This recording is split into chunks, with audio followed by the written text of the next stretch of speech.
That was a fantastic weekend of fights from Friday into Saturday. Every single card delivered. And you know what they say that boxing at its best, when it's at its best, there's nothing like it, which I happen to agree with.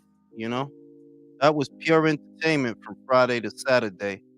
The Queen show delivered in all the ways that the Manhattan show, the Times Square show did not, with less expensive guys. Because if you think about the dudes that fought yesterday, right? A lot of them dudes don't cost what a Devin Haney, a Ryan Garcia, a Teofimo Lopez. Them dudes don't cost like that. Khataev and Morrell, nah, they don't cost like that. Matias and Puelo, they don't cost like that. Even Berlanga and Shiraz in the main event, they don't cost like that. You feel me? We got a lot more for less. You feel me? Shout out to Big Turk. Shout out to Big Jake. Shout out to DAZN. Shout out to Netflix. That was a entertaining weekend of action. Feel me? That was a great weekend of action. We got another one coming up. Because Usyk about to fight Daniel again. Pacquiao about to try to become the first geriatric world champion. And of course, Bam is going to try to pry the WBO title away from Fumulele Kafu. Zolani Tete. Zolani Tete. You know what I'm saying? So it's showtime. It's go time. Gonna get a couple of reactions to yesterday's action, as well as talk about some things that are in the news right now, because the word on the street is that the rematch between Lamont Roach and Gervonta Davis, it's not going down August 16th. They trying to push it back. I'm seeing that they talking about they're gonna push it back to the 23rd is what they saying. The 23rd. At this point, I would be surprised if that rematch happens, bro. Devontae, how you feeling? What up, Jules? How you doing? You heard that shit? You heard that shit from Keith Idek that now they talking about pushing back Gervonta and whatchamacallit to the 23rd or something like that. 23rd of August, or Yeah. I don't think it's gonna happen. That's still not enough time to promote it. It's not. Like I counted. They got 5 weeks. Like it's 5 weeks right now from the 16th and no official announcement. That tell me that, wait a minute, what the fuck was y'all doing all this time then? If y'all ain't, what was y'all doing all this? If y'all ain't get it done, like what y'all doing? And they said the other thing, Keith Idek said that something about Gervonta ain't trained for like 3 weeks. I'm starting to wonder if there is a rematch. Does he even win that shit? If I'm Lamont, though, do I even stay for it? Like, move on. If I'm Lamont, move on. Honestly, yeah, because Lamont not even worth it. I mean, he's wasting his time. I might have to disagree with y'all because listen, if you got him in that type of disadvantage, he ain't training 3 weeks, and he's still wanting to fight on the 23rd, which is only a month and 10 days. Man, if he knocks him out, you know how much money he makes and where his stock is. Man, I'm going. I would say, Brim, I would say that I don't disagree with your perspective, but the thing is that Lamont is not the one that needs the rematch. There's money out there for him right now. Yep. Right now, you could go fight Shakur and get money. Actually, in maybe a long shot, right? PVC is broke. Well, that's for sure. They're broke. I think Tank is gonna eventually fight Shakur. He's waiting on Turkey. I don't dismiss that. I don't dismiss that, right? Desperate times make people do desperate things. But I'm still not sold on the idea that he would bite that bullet, because the decision-making process in Gervonta Davis's fights was never about getting the most money. If it were, there's a lot of people that he would have fought. It was never about getting the most money. It was always about fighting the safest opponent. And I don't really know that when you got to go through all that with Lamont Roach, that all of a sudden changed. Yeah, in that case, he's probably fighting Jake Paul next. That's what I'm saying. That was a chair pick going wrong. That would be sad for us, man. I mean, the logic has never been let's maximize our earnings. That was never the logic for Gervonta. You're not fighting people like Mario Barrios because you was trying to get the best name at 140. for the most money. It was plenty of motherfuckers that could have got you more money than that motherfucker. So the idea that, oh, well, PBC ain't got no money, so I guess I got to fight people now. Brody, I think he will fight Jake Paul on Netflix before it come to that. He's gonna retire before he has to really fight people.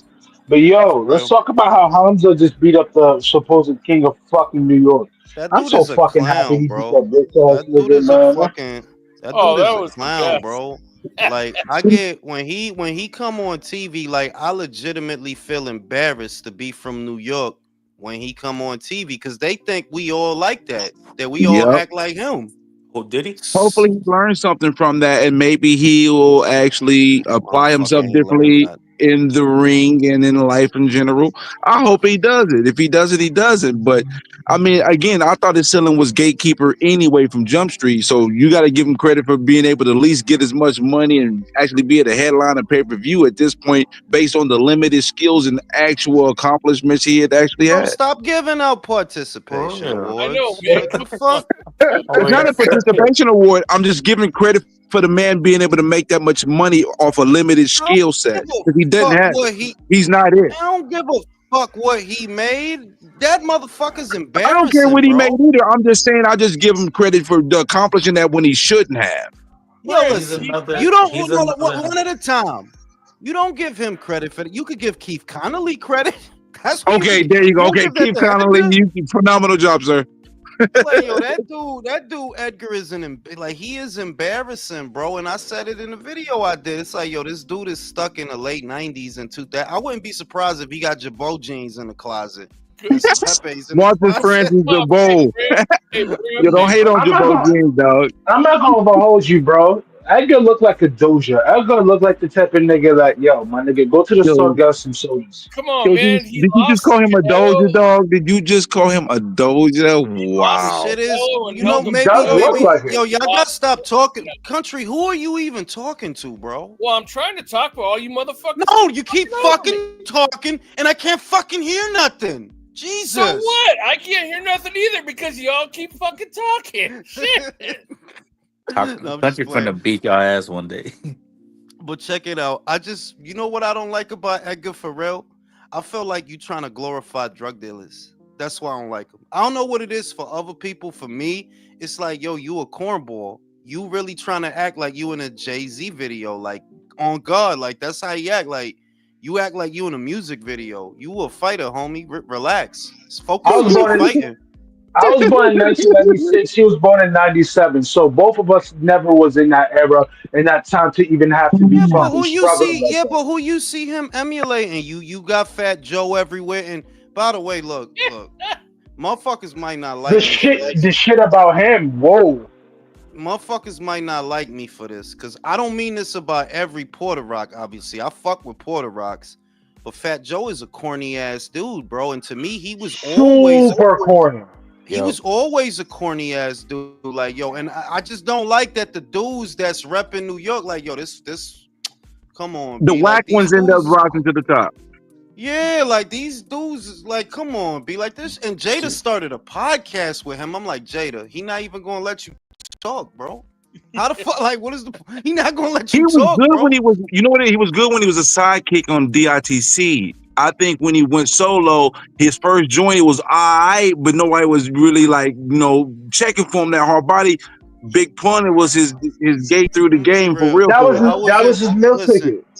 Chris, shut the fuck up. You just said you was Fuck born it. in 96. How the fuck would you? Yeah, know? you even Listen, alive when No, I Pac don't died, give my a, nigga. I don't give a, I don't give a he fuck. just told on himself I, that he I, don't I, know He was in Port-au-Prince. for real. yeah, Yeah, no, he was no, no. I inside was like, somebody's sack. He was in somebody's sack. Oh, yeah.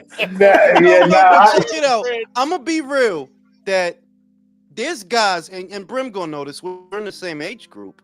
A part of what helped Joe, I'm gonna say, is he was the Spanish rapper. You feel me? He's the Spanish guy that could rap. The tokenism, I'm gonna say, because he was never as good as Big Pun. Let's get that out the way. Like Big Pun was legit nice, right? And he had good songs. He had 2 good albums. I bought him. But Fat Joe really, you got Bauer for being, the Spanish dude that could rap. Like M was the white dude that could rap, but M was fucking talented. So I'll come back to that again. and made some good songs too. But the thing is, No, Joe wasn't half but bad though. But he was considered my the worst dude, out of just be real. DITT. Just be real. Out of Fat Joe debut album, be honest with me, Brim. Can you remember one fucking song on that thing? Outside of Flow, Just the Joe. main one. Outside Just of the main outside ones. of Flow, Yo, Joe. Here we go, Outside of Joe. That's Chris, it. I asked Brim, Chris. He's asking an Brim, He's elder a statesman. You he need to a sit down, dick. young buck. He a dick. He stay in a dick. Chris, stay in a child's place. My goodness. disrespectful. Nah, That's but disrespectful. no, I'm be like I remember songs off of Yeah Baby. You feel me? I remember songs off of that. It was never a moment in my life when I was, a young buck in New York that I'm like, yo, put that Fat Joe on. That never happened, bro. Fat Joe wasn't. You know why? Because Fat Joe wasn't the guy. He was one of the guys. So again, out of the crew, he was the weakest link. He was My dude, I'm cool, gonna say but we that he wasn't was checking for him. never even really a guy. I remember when we He was wasn't. young, he was never really a guy. Like you could say, even Sheik Luch, Sheik Luch was a guy, but Joe, nah, Yo, bro, I don't like how y'all talk about Luch. Luch is dead nice. no, I don't Yeah, mean it. I niggas been don't. disrespecting Bro, Luch for a stop getting long Yeah, time. they do passionate be just to talk for disrespecting 10 Luke, minutes, but motherfucker. Luther is the You just third looking man, for though. all right, you looking for an excuse to talk for 10 fucking minutes, bro. I agree with Zerg. He said if Pun never died, Fat anything close to what he is today. I agree. What I was going to say was that the things that we knew Joe for, at least in my neck of the woods, it wasn't for no rap shit. It was for street shit. Like, yeah, Joe, Joe is a real guy, like on some street shit, but on some music shit, I'm like, bro, I'm just saying, it was never a summer What's or a He never moved the love needle in got any to do? capacity. Got to my do. dude, no, te lo voy a decir. That was off of Ja Rule and Ashanti flow. Be honest, Yup. bro. You got Ja Yup. Rule and Ashanti on the hook. They was killing it with the hooks, and you stole that beat from Pac. I never forgot. Pac, that same beat, they did something to it. It was a Pac album I had after he died, one of the post-mortem albums. That same fucking beat was on it, bro. And that's why I always thought Joe was like a cornball. Like, Okay, you I said don't know what cornball. song, but I know exactly what you're saying though. But like, let's see, they used to do all that shit back in the day. You All that Hey, said you corny, corn. rock with the You said peanuts, though, bro? of you course. said cornball. Remember that interview that happened like 2 months ago when Fat Joe's talking about he ran into Caleb Plant and then Caleb Plant's all huffing and puffing and then Caleb was like, first of all, we're boxers. We don't get up. We don't all jump back and forth. Like, bro, he didn't do that shit. He's not like that, bro. nah, Joe is. I mean, like, I think there was a period, especially when the Latin Kings was still rocking and rolling, because Joe like was that winning motherfucker. for real. When In the streets, when for the real. Latin, yeah, like if you was in New York at that time, just look, sell your drugs, get a blowjob, and just stay out of the way of all that shit, because that was, right, them motherfuckers was deep out there. So I think that in that period between, let's call it 1994 to the early 2000s or whatever, yeah, he was probably real heavy in the street, but now he just an old head with a lot of stories. You know what I mean? He just trying to tell some stories, because and the shit is, that whole time you have always been a cornball to me. Like, I ain't gonna say he pussy. I don't think he pussy or nothing like that, but he is a corny dude. Like, yeah, you a corny dude, bro. Come on, you corny dude. A lot of niggas held him down. You gotta understand, Joe's fucking, allure is this. He had niggas that was really doing the things, but Yeah, like for instance, when Roy Jones Jr. pressed him on some 1v1 shit, he said like, yo, you hurt me, all my niggas gonna kill you. But mind you, what happened to all that Don Cartagena, Fat Joe the gangster shit? You feel me? Yo, I He mean, Joe like, has a reminded no, certain me. because amount of no, disgust in your face. I ain't gonna hold that again. Like, dog, that was Roy when Roy was Roy. Dog, look, I'm not doing nothing to Roy. Dog. Like, nah, I'm good, Roy. You want to punch me in my stomach, Roy? Go ahead. Like, I'm not gonna knock Joe that he didn't want to shoot the Feezy with fucking Roy Jones, bro. He said Yeah, what he I ain't would have said. If you hit me, I'm gonna shoot you, and that's how we going. That's where it's at. I'm gonna shoot you. Okay, don't hit me, Roy. But he's a corny dude. Some people are calling him the new Drake or the New York Drake because he like a jinx that he came out with the Yankees and then they lost, and then he came out with Edgar, and then they He lost. does And they, seem corny. He reminds me like of a Latin Damon Dash. He still thinks it's like the '90s and The thing shit. is, yeah, Damon Dash never was corny. He was just He's corny extra as right hell. now. nah, He's I'm corny gonna be right real. now. No, he was con. He Can I was be con. real? Dame was corny to me before he was corny to a lot of people. That I always felt like at the height of the Rockefeller movement or whatever.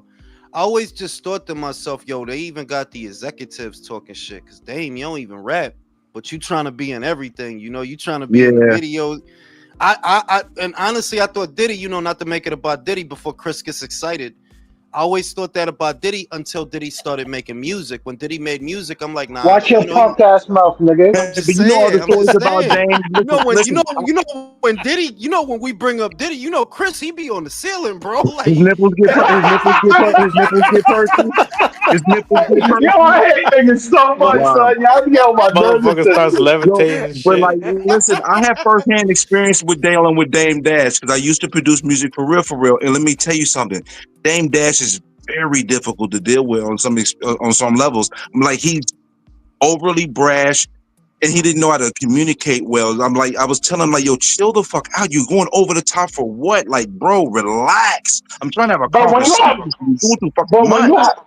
when you have Leo Cohen and you have fucking Top Moskowitz trying to take your company away from you, you would react like that too. He was doing that. Oh, Especially he how was doing that these. before, yo, but he was look. doing that before then, though, bro. I'm gonna say, He was doing that yeah. Like, before then. he's a cat that's a over the top cat. You could see that on him. They're like, yo, you flamboyant than a motherfucker, bro. And some motherfuckers like that shit, but I never liked that shit. Even at the height of the popularity of Rockefeller, I'm like, yo, they got bodyguards and shit in the videos now. They got executives talking shit like they rappers. I always thought he was I always thought Clue was a corny dude, for example. Even though you're DJ, you got a reason to be there. But he's a corny, like, yeah, you corny, like the shit is corny. And Dame, I never really liked Dame personally, and I just don't like motherfuckers like that. So it's like, yeah, like it's yeah, Fat Joe is trying to do like a Dame Dash type thing, sort of. Yep. Yep. That like you just be saying too much, like, yo, chill, dog. Like, you got wild shit to say, chill. If you really like that, shut the fuck up. That's what's consistent with motherfuckers that I know that's like that. Well, Shut well, the he fuck did up. shut the fuck up during the time it was happening. Remember, he's an old man now, in a sense. He wasn't Yeah, I running guess. his mouth back then like that on that shit, you know? Just to be fair, you know? I mean, kind of. I don't know. Like, I guess some people like the braggadocious shit. I never liked that shit ever. Like, So that means shit. you must mean you like AZ mindsets. As odd as You're this not is a going, Harlem nigga. as odd as this is going to sound, no, I'm gonna say, and you gonna understand this, Chris. I like the locks, right? More than Dipset. It's that kind of thing. I Like, understand man, it. I understand it. I You a fully grown understand it man. You because a I always serious like to person. watch that in the Dipset. yeah, and it's that kind of thing that like, man, what's all this flamboyant shit? What is, huh? Like, I can't, like, nah, I'm good though. And Yo, Jew. Dame was the ambassador of that shit. Like, man, shut the fuck That's up, bro. good. But because you gotta remember, Cameron wasn't wearing pink when he was on Sony. No, the fuck he wasn't. No, On but see, Sport. no. This the thing. I'm always gonna give Cam a pass for his flamboyant shit, cause that was his shit. Who the fuck was wearing pink before Cam? Y'all seen Cam Nobody. do it? Y'all seen Manly Cam? man rocking pink. No. I don't knock him. If he's secure in his right, and yo, I'm gonna get rock pink with a pink mink and a pink fucking Motorola Razor, and I'm still gonna fuck your bitch. No, I Yeah, I respect Yo, wouldn't you say that. got it you got negatively. I you wouldn't gotta say it understand negatively. I mean, this. he made it fashionable. He made it You fashionable. got He made it work. Yeah, but you you guys can't gotta understand you this though. you If it can't wasn't act for like Al dying, you can't act like he's a dude that was falling in line with something, is what I'm saying. When he come out with the pink, making the pink everything, he not falling in line. He's setting a fucking trend. So I can't even that's a knock him for that.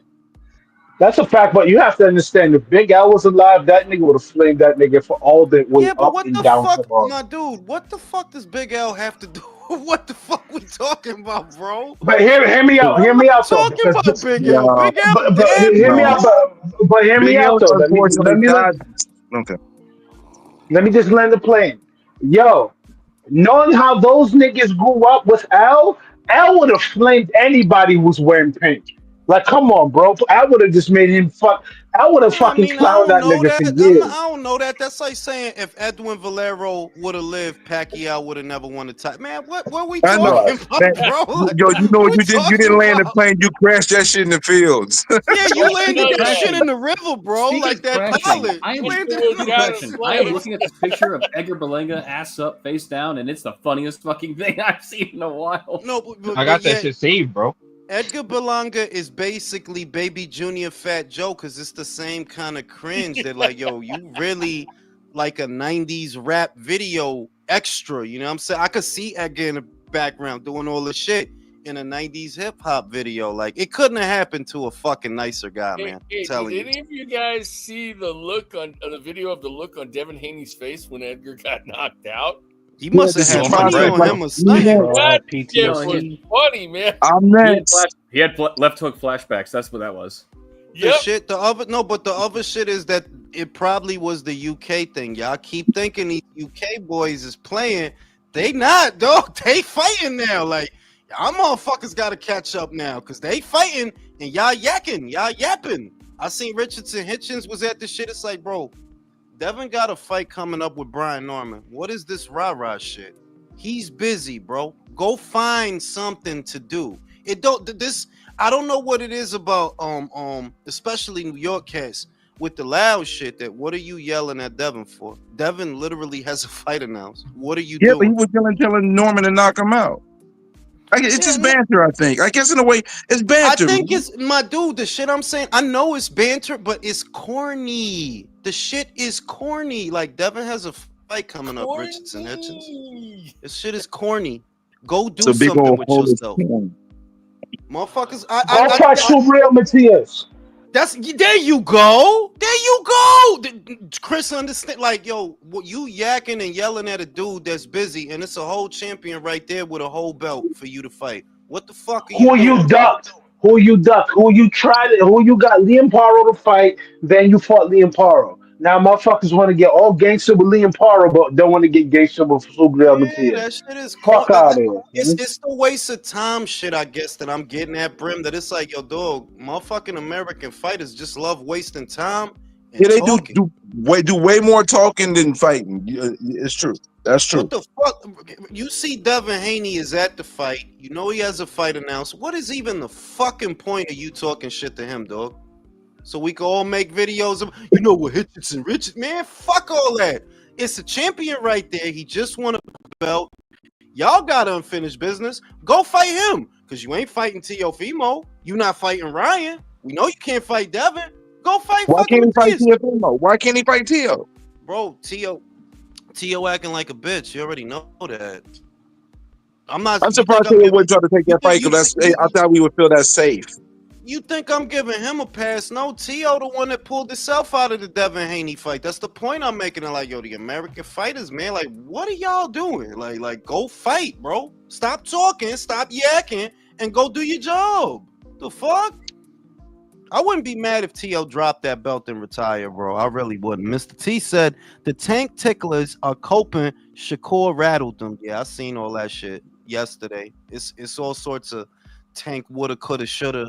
If Tank, man, I don't like talking about semi-retired fighters, dog. You know what I'm saying? Like he gotta fight the case before he fights Shakur, to be honest. Yep. Ray, you wasn't on the live yesterday. What was your thought about Morrell and Khataev? Because that's one of the more controversial Robbery. outcomes. Not Okay, really. so you Yeah. one at a time. You felt it was a robbery. How'd you score it? I scored it like I don't know if I scored it round by round, but if I were to give you like the assumption, I would have probably said I give it like 6-4 because I have maybe a bit more. I just didn't see Morrell win like any real like clear rounds, to be honest. Like when I was watching it, like if I saw a couple of rounds, it was like maybe it's around like close to him, but he never got anything clear. Khataev was winning clear rounds and he dropped him. Chris, you agree with that? Yeah, but I also do say that, Morrell was throwing more combinations, but the thing is, Morrell is not the same Morrell from 68. At 75, he's more human now. Like, since Hot Rod, he hasn't been hurting nobody at all. Nobody. But really, And the only person he hurt was fucking Benavidez. Who the fuck did he hurt at 68? Really, right? Like, who the fuck Yeah. was he even fighting? Like, who was you fighting? It's one of those things, like, you know, like Nobody. when people say, like, you know, like when people sometimes say, like, yo, what a prime Spence could do to Crawford, and you can ask them, like, all right, what's a prime Spence? What the fuck is a prime Morrell? For What was real, prime right? Morrell's performance against? Prime Who Morrell. was it against? Damn, dog, we already at the prime Morrell. Shit, this I shit is crazy. want to give a little pushback on that view though of that fight, because the thing is, we were watching that in real time. Morrell was stealing rounds by doing so much work that last minute. It's not in the this back end of the fight. conversation. Brim, this conversation is not for us because we scored the fight live. Like, if you ask me, I had it 6-4 Morrell, and I was scoring the fight. The thing is, it goes back to what Ray said. It was Chris said it. Morrell's not winning these rounds emphatically. I never saw him hurt Khataev. That's the other thing. They're like, Khataev put you on your ass. No, he hurt him in the 12th round. That was it. Also, At the end, you know what it is? that last punch at the end of the fight, he hurt him on that punch. Somebody told me was like it was something somebody said about the Benavidez fight, and I really saw this fight, yo. Morrell, like, he really just don't be going for it at all. Like, there is no urgency in a fight that you about to possibly lose. He don't got the instincts, is what I see. Because that's what I noticed, that you doing things, but it's no purpose behind them. You throwing the jab and you throwing this and that, but it's no purpose. It's like there's no intent behind what you're doing. That don't you want your lick back from the 5th round? He knocked you on your ass. Nah, bro, salsa dancing is more important, bro. No, his IQ was lower. The situational awareness be missing sometimes. Nah, he sucks. And that's because I think that's because who his trainer is. Seth. Yeah, I agree with that. Seth, Morrell, Khataev, how did you score the fight? I wasn't really interested in watching that fight, so I can't say that I scored it, but I'll go with whoever y'all think won. I didn't care for that fight. That's a good answer. That's a good answer. Okay. I'm not gonna BS and lie. Boxing talks. We got Ignacio. Ignacio, what did you think about Morrell Khataev? Was it a robbery like people are saying, or no? It could have went either way. I thought I watched it last night. A little bit late, but I did end up watching the card.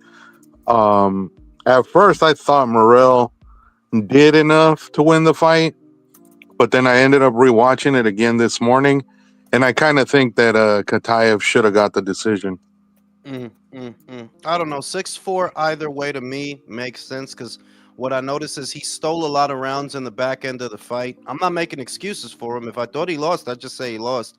But I felt like he stole at least 3 rounds in the second half of the fight, and that allowed him to catch up when he was getting his ass beat. You know, that he finished the round. He might have started off the round shitty, but in the middle and towards the end, he finished strong. Well, not strong, but he finished okay. And that's why so many people saying, nah, it's a robbery, because he didn't do nothing memorable that whole fight. Aside from I think he did like a salsa move or some shit in one of the rounds. That's literally it.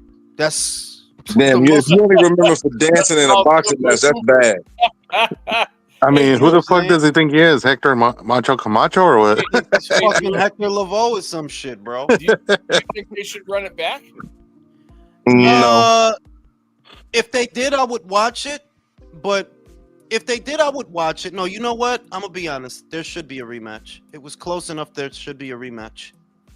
And whoever wins that rematch, they should go fight Callum Smith.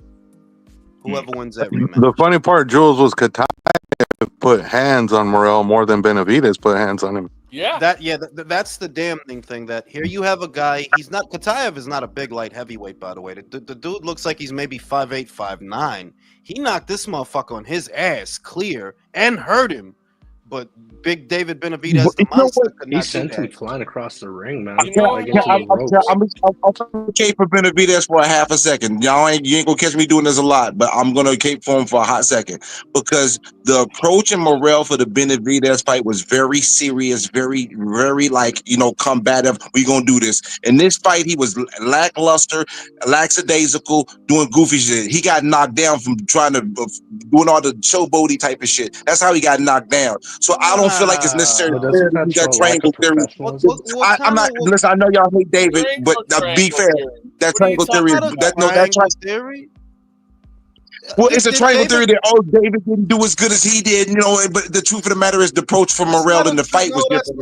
You just actually said something about David, man. Yeah, that's not. How could it be a triangle if David never fought? Okay, well, fuck the Khataev? triangle theory. I'm just saying that y'all using the fact that it looked like Homeboy did better than Benavidez, but when the truth of the matter is Morrell's approach to the fight was different. No, that sound like extra olives in a sandwich, bro. Like what the fuck even is that, bro? Like, the fuck is all that? I don't want bro? extra olives. Just give me a fucking pickle, bro. It's not complicated that, yo, dog, if you a fucking monster, here's reality. The night of the fight, I'm 100% sure that David weighed more than Khataev. I'm 100% sure. Khataev probably in there 185, 190. David is a cool 200 in that motherfucking ring on that night. And you couldn't score a knockdown, bro? You just a big for nothing ass motherfucker, man. How I knew Morrell was hurt? Because when he got up from the knockdown, before the ref walked over, he pulled out his mouthpiece like he was gonna drop it, and the ref walked over and did something and put it back in his mouth. Like, oh shit, I can't do that now. Yeah, because he was trying to buy more time. Like he was for real hurt. You can't at this point.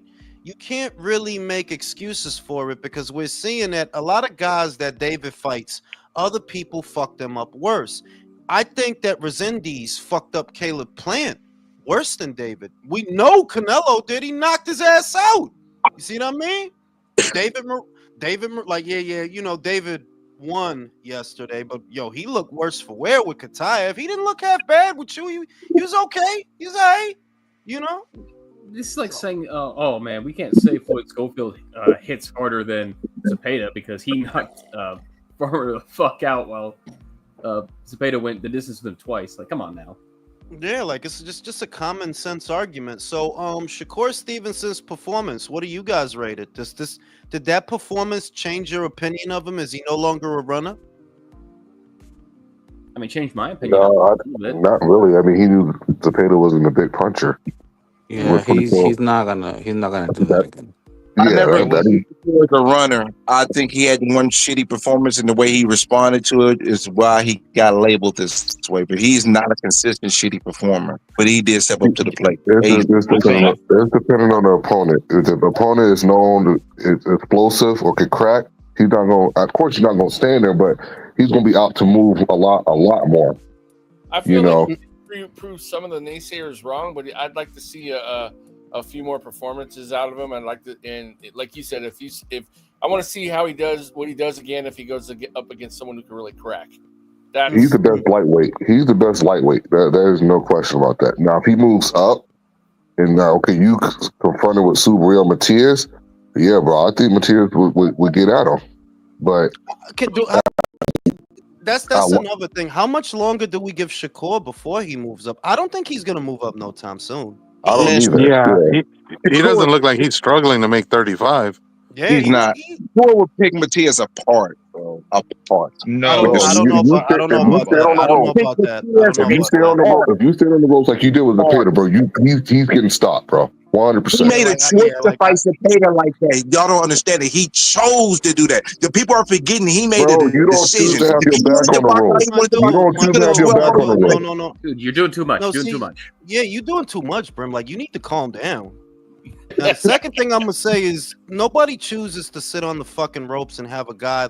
Nobody chooses to do that. You giving him a little bit too much credit when you saying that this guy's throwing all these punches at you and you just gonna stand there and basically take them by choice. No, you there for a reason. He fought a particular style and fashion. He chose to fight a style and fashion, and he told everybody that he made a conscious decision to do so. If he had fought the way that we've been complaining about, he would have 12 O's of paper. If y'all don't want to disavow that, that's y'all choice. But the facts are the facts in the story. Just because he said that don't make it true. You saying he said, well, all right. The same guy that Sugar Ray Robinson was buns the ring back it up.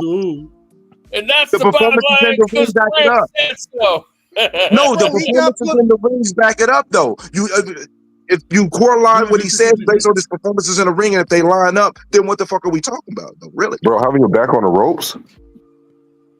Having your back on the ropes. Yeah, I don't ever remember Shakur fighting a whole fight like that ever. What fight did that happen? Yeah, Yeah. You're proving my point again. He did something he doesn't normally do. Y'all are only confirming what I'm telling you. Thank And you. he fought someone who No, it is the we're- first time he we're fought not. someone like that. What So, you like, saying? Look. This is more modern day bullshit. Because I'm like, listen, as long as I've been alive, having your back on the ropes is really not a good thing, and you don't actually want to be there. And for all the shit you saying, his own man, Terrence Crawford, said he was on the ropes too much. That's not good. He literally said he was on the ropes too much. That's not good. I'll tell him not to do that. You know what I'm saying? I So- said outside of Pernell Whitaker and James Toney, ain't no fucking dudes out here really trying to fight like that. Yeah, let me just sit in one spot and let you just tee off on me. Well, you like, nah, come on, dog. Like, come on. What's the argument? He's basically saying that the only reason that Shakur spent as much time on the ropes as he did is because he made a conscious decision to do that. My argument is, no, it's not a conscious decision. This guy's putting you on the ropes. No, it's Putting you not on to the do rope. that one individual thing. It's the mindset on how he approached the fight and the style that he chose to fight in. So if he chose to fight a different style, he would not be in a position to be on the ropes because he would have been on his toes a lot more doing different things. That sounds like a manual from IKEA when you unpack the furniture. It's like put console A in compartment B and inside of slot C and use the K smarter screws. than everybody else. You disappoint me if you're gonna say something like that. You're Si smarter te than everybody else. quieres I'm just divertir. stating the It's a simple obvious. concept. I'm stating the obvious. A volume puncher put him on the ropes. It's not a hard concept to understand. Exactly. What's consistent? William Zepeda consistently puts his opponents on the ropes. He put Shakur on the ropes. The difference is Shakur responded better than them guys. His defense held up. But you saw yesterday what happens in 99.9% of William Zepeda fights. He puts you on the ropes. Whether you're Mercito Hesta or Tevin Farmer or Giovanni Cabrera, he's going to put you on the ropes. And he put Shakur on the ropes. Do you think Shakur could use that same game plan for Matias? Once Zepeda slowed down a little bit and No. and, if Shakur got off the ropes, that's when he took control. When you talk about a Matias fight, because now we're just being, we're way out there in left field. We're talking about Matias right now. We're not talking about Matias 10 years from now. And if you told me that Shakur is going to go up to 40 and lay on the ropes or get put on the ropes, I should say, because that's how it works. If he's going to get put on the ropes by a Matias, he's going to get hurt. Yes, if you're talking about next, like, okay, let's just say Turkey threw a bunch of money and a bunch of condoms at both guys. Yo, y'all gonna fight. Yeah, you don't do that with Matias. You're too small to take those punches. You're too small. You need to grow a little more before you do that with a guy like Matias. For all of his flaws, Brody, you couldn't hurt William. You're gonna hurt Matias? No. And William buckled Shakur, so yeah, that's not good. These guys are just humans, Brim. They're not fucking superheroes, bro. Size matters. And a guy like Matias hitting you like that, yes, I'm just saying. Well, yeah, no, it fucking matters, bro. Come on, girth. That shit matters. Motherfucker don't want to hear that shit, but girth matters, okay? You can't let a guy Matias' size wail on you like that because even the punches you block are gonna hurt. Even the ones you block is gonna hurt. So, bro, only in America where they praise fighters that lay on the ropes. Like nowhere else in Japan, Australia, everybody else is trying to take the center of the ring. Only in America will guys praise guys land on the ropes. That is such a stout observation. It never dawned on me that, like, I never hear Brits talk about laying on the ropes as being some kind of a good thing. Like, you don't want to be there. As long as I've been watching boxing, you don't want to be laying on the ropes. That means you can't hold the center of the ring. And I never see nobody else praising that shit except for in the United States. Muhammad Ali rope-a-doped once successfully, and it's been the rage ever since, even though he tried several times after, and it always ended badly for him. Shit. Shout out to Mr. Calderon. Let's add the question, was the fight good because of William or Shakur? I think that's an easy answer. The fight was good because of William. Shakur fought like a champion. I give him full credit, full salute for handling a pressure fighter. I never saw him under that much pressure before. But if the fight looked the way that it looked, it was because of William. Watch any William Zepeda fight. They all look like that. The difference is tonight you lost, William, and you lost by a lot. Lost by a lot. You know, because I had it 8-4, and that's just being in the middle. Okay. There's an argument that was 9-3. Great action Now- fight, but Zepeda wouldn't take his punches. At a Now, 12-0. police said, hypothetically speaking, imagine a Matias versus Zepeda fight. I think that he'd put Matias. I think he'd put Zepeda in the hospital, bro. Yeah. Big train, little Yeah. train. Nah. Yeah. So Nah, then, he Jules, won't. since the division is that Puerto Rican would beat the fuck out of that Mexican. Nah. Yeah. You can say no. We- You I want, said bro. it Kevin that way. Farmer put his I ass down. said What it do you think that way Matias on gonna do? purpose. We That turned that Boricua, motherfucker into a tamal. Bien you hecho. couldn't hit it. You didn't turn the motherfucker that don't even hit hard into a fucking What- tamale. and You're not what did doing nothing that- with that Puerto Rican. And what did that Australian That do fucking to that Puerto Rican? that little Puerto Rican, What with did brittle that hands. Australian do to that Puerto Rican? He ain't no Nothing, killer. bro. He's He an was chilling, bro. Australian. He's an He was But what did he Australian. doing He's do? not a Didn't he beat him? Mexican. Didn't he beat him? He do the same as Zepeda, bro. We lost to a pound for pound fighter in Shakur. You know what's well? Uh, That Australian just fought a Mexican and beat him. but it wasn't William. It was not William. You think William could beat Matias, bro? Yes. Yeah. Hell no. Hell no. Yeah. Nah. Man, And Yeah, you're way out there on that one. I'm not a Camarón fan. Like, oh my God, it's Camarón. No, but y'all praise Matias too much. That motherfucker's not like that. Bro, he struggled Motherfucker has with no Zepeda. footwork. Bro, he struggled No with Tony footwork. You Farmer, need bro. If Zepeda does? wait. You need footwork for William? You need to get away from him. You need to get away from him. Matias need to get. Yeah, he does, Get bro. away from him. He does. We're not in agreement on that one, my brother. Here's a hot take. I believe that William is a better pressure fighter than Matias. I like his shot selection better than Matias. I like his spacing better than Matias. I like his feet better than Matias. But you are little and you don't hit hard. That matters. You're little. If they stand you and Matias next to each other, it's going to be very obvious what's going to happen to you if you guys fight. He's going to mow you down. He doesn't need fancy footwork to beat you up. You're not the kind of fighter that he has to chase. The guys with footwork, yeah, because they could shake and bake him. Who the fuck does William Zepeda shake and bake? Nobody. He just plows forward. That's an obvious big train, little train fight. Just like if you put Matias, here's an example. If you put Matias in there with Brian Norman, I think Brian Norman would knock him into fucking into Puerto Rico. Yeah, like you could do that shit at 140. You can't just be standing in front of motherfuckers at 147. Brian will fucking bleach your hair, bro. He will knock you out. Size matters, bro. Size So, matters. Jules, now that he beat Zepeda, who honestly is left at 35 for Shakur to keep fighting? There are fights, Ignacio, like, there's Raymond Muratalla, unification match. There's Andy Cruz, I don't fucking know. There's Floyd Schofield and his mother. You could always fight them. You could always fight them. But is it getting dry? Is it getting dry, Ignacio? Yeah, it is. Like, it is. Yeah, I think the dry, options are kind of limited. I'll be real. I don't think it's dry. I think it's just like when you think about those matchups, you kind of just go, all right, bro, if you fight Muratalla, you're probably going to watch him. Andy just not ready for that fight. Kid Schofield is a pussy. And regardless of who wins between Noakes or Abdullah Mason, Bob Arum is not crazy enough to say, all right, let me put them in with Shakur Stevenson because that's a good thing for my product. I think that it's kind of like, it is what you said, Ray, that if they made the Muratalla fight, right? Would I be excited?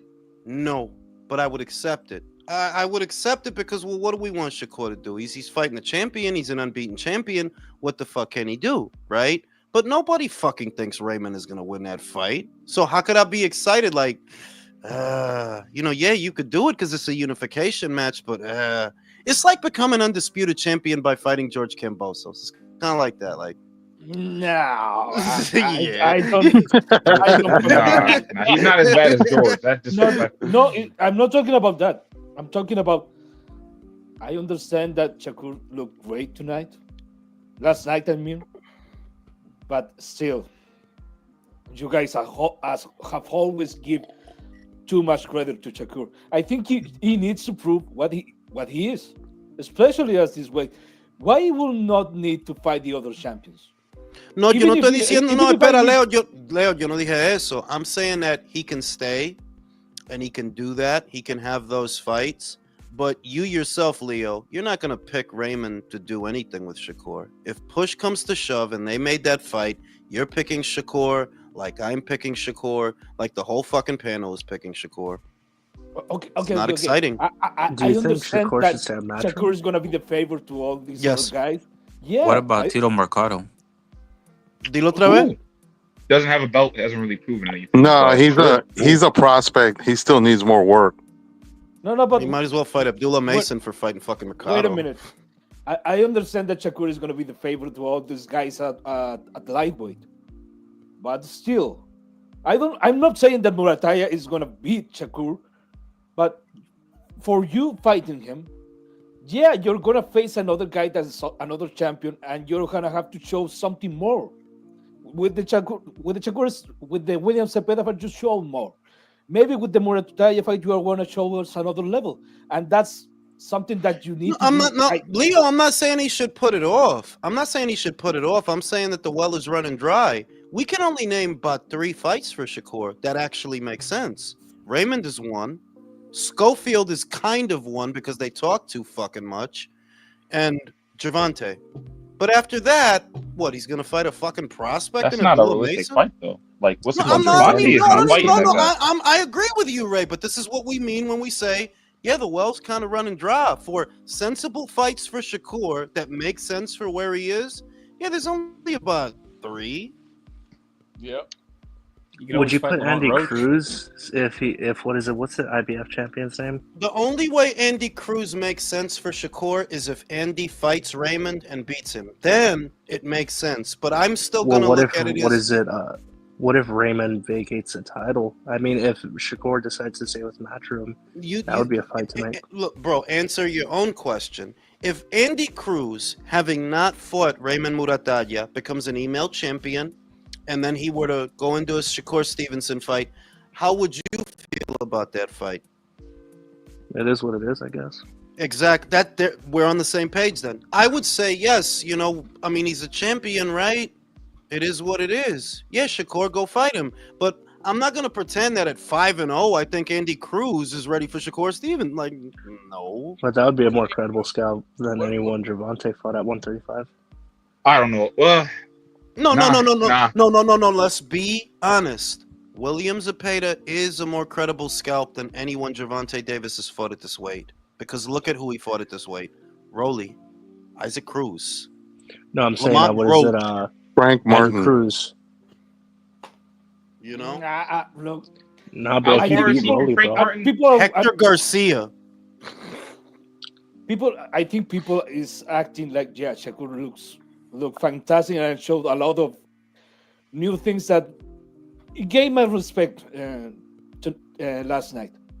But I'm not gonna forget that you got hurt like a couple of times on that fight for a guy that not particularly punched that hard. So I'm not gonna go there and Shakur's just gonna wash everyone in the division. I don't fucking know. No, maybe but I do think that though. Like I would pick Shakur to beat every lightweight in the division right now. But I already thought that. Abdullah's too green. Raymond is kind of too green. Who's the best guy you fought? Tevin Farmer? Yeah.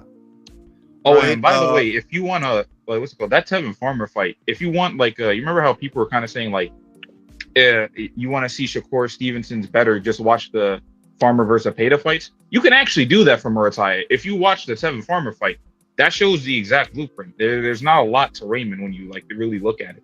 Yeah. And Leo, once again, the message is not that Shakur should not have these fights. No, have them. It's just I'm saying there's not a lot of them. There's not a lot. There's Raymond Muratalla, maybe Andy Cruz, maybe Floyd and his mother, and Gervonta's not the least bit realistic, but let's just bring him up for good measure. Gervonta is too busy fighting court cases, Jules. He ain't gonna be in the ring anytime soon. Too busy fighting his ex-girlfriend. What are the champions? You have Gervonta, you have Shakur, you have who else you have? Murataya? Well, Abdullah Mason and Sam Noakes are about to fight for the vacant WBO. So I guess if Abdullah Mason wins, that becomes more of a conversation. Shakur versus Abdullah. But somebody already said it, which I agree with. Bob's not making that fucking fight, bro. Abdullah Mason versus Shakur. I don't even want that fight right now. Yeah, he's not ready for that. That's too big of a I step. wouldn't even want that right. Like, bro, that's way too soon. Just like you could do it. You know, they both got belts at the same weight. But do I really want it, or am I enthusiastic about it? No, because Abdullah Mason still has a lot to prove. And you He don't would prove probably it make by Abdullah Mason You wanna versus. have to shut that soft shit up. Why Abdullah Mason is not gonna be ready to face another Yeah. guy? You're not I getting feel that. I agree. No, wait a minute. The You're not fuck? getting it. You're not getting it. See, this all right. Let me make a parallel for you. If I want good sex, I don't want a virgin. I want a slut. Right? Don't want a virgin. Well, Abdullah Mason is basically a virgin right now. Yep. That fight hasn't been And built. Noakes is going to take his virginity. There's no. I don't feel nothing about what Abdullah Mason versus Shakur Stevenson. No, I'm not excited. Abdullah hasn't really done anything. What is there for me to be excited about?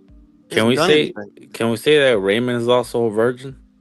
No. Sort of. No. Sort of. It's just that the best win on your resume, but you see the point I'm making, Undefeated. Yeah, That even a Raymond Muratadja fight, it's not like I'm gonna go jerk off over how excited I am. Like, oh my god, he's fighting. Like, oh Raymond. shit! Like, No, like, man, you can do it, and I'll watch it. There's nothing wrong with that fight, but it's not a titillating fight.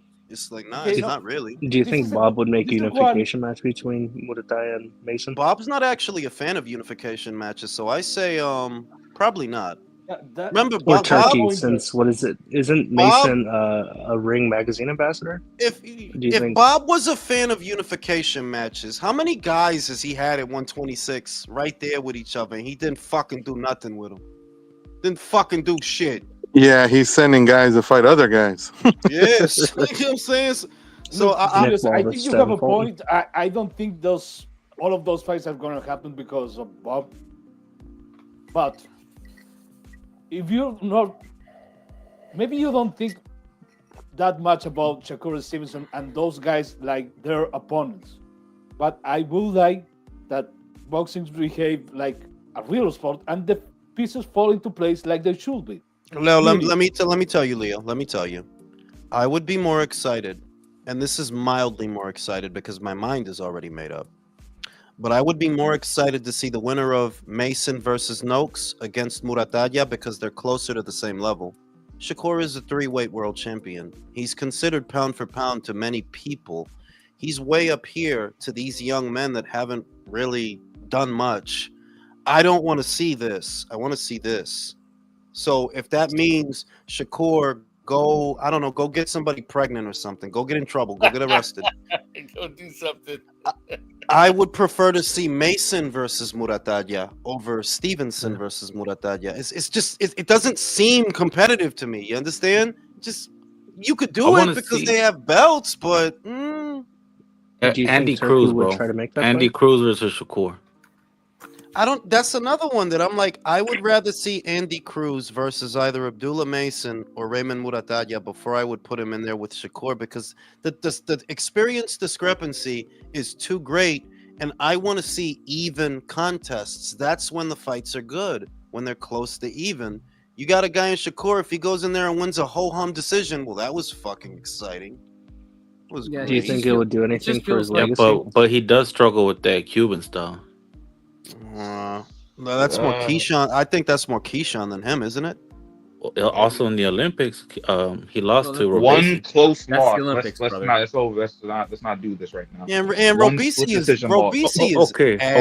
okay, but y'all saying so who do y'all want Shakur to fight then? If it's all right. Here's a fight. This is probably one of the few fights that you can make for him that I want to see because of what I call the Berlanga factor.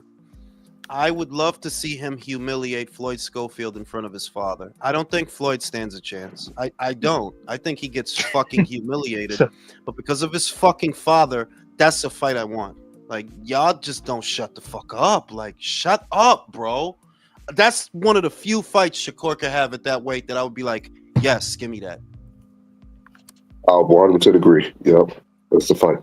For me, I think that a lot of these guys need to fight each other first before I can get excited for for a Shakur fight, like Abdullah Mason and Floyd need to win their next fights, then fight each other, and then the winner of that fight going up against Shakur. Yeah, sign me up for that. I like that order. I like that order. That makes. But they'd have to win emphatically. Yeah. But I do like that. Like, not to be the fanager, but to an extent, fights do need to be built. To an extent, yeah, they do. I mean, we don't want to wait 10 years, 5 years, no, but to an extent, for the fight to be good, for you to know that it's good, there does need to be a little bit of buildup. And if you're just going to throw them in there like that, well, there's no buildup. That's a cold blow job. Nah, you guys go. With a softie. You guys go. Look, Canelo fought Floyd Mayweather when he was 19. No, as opposed to a warm one. It's like getting a blow job outside in the winter. Like, yeah, of course you're gonna get it, but it's fucking cold, bro. Keep it warm somehow. You know, if he fought Schofield, bro, Shakur would be another Oscar fighter. And did y'all see the video last night?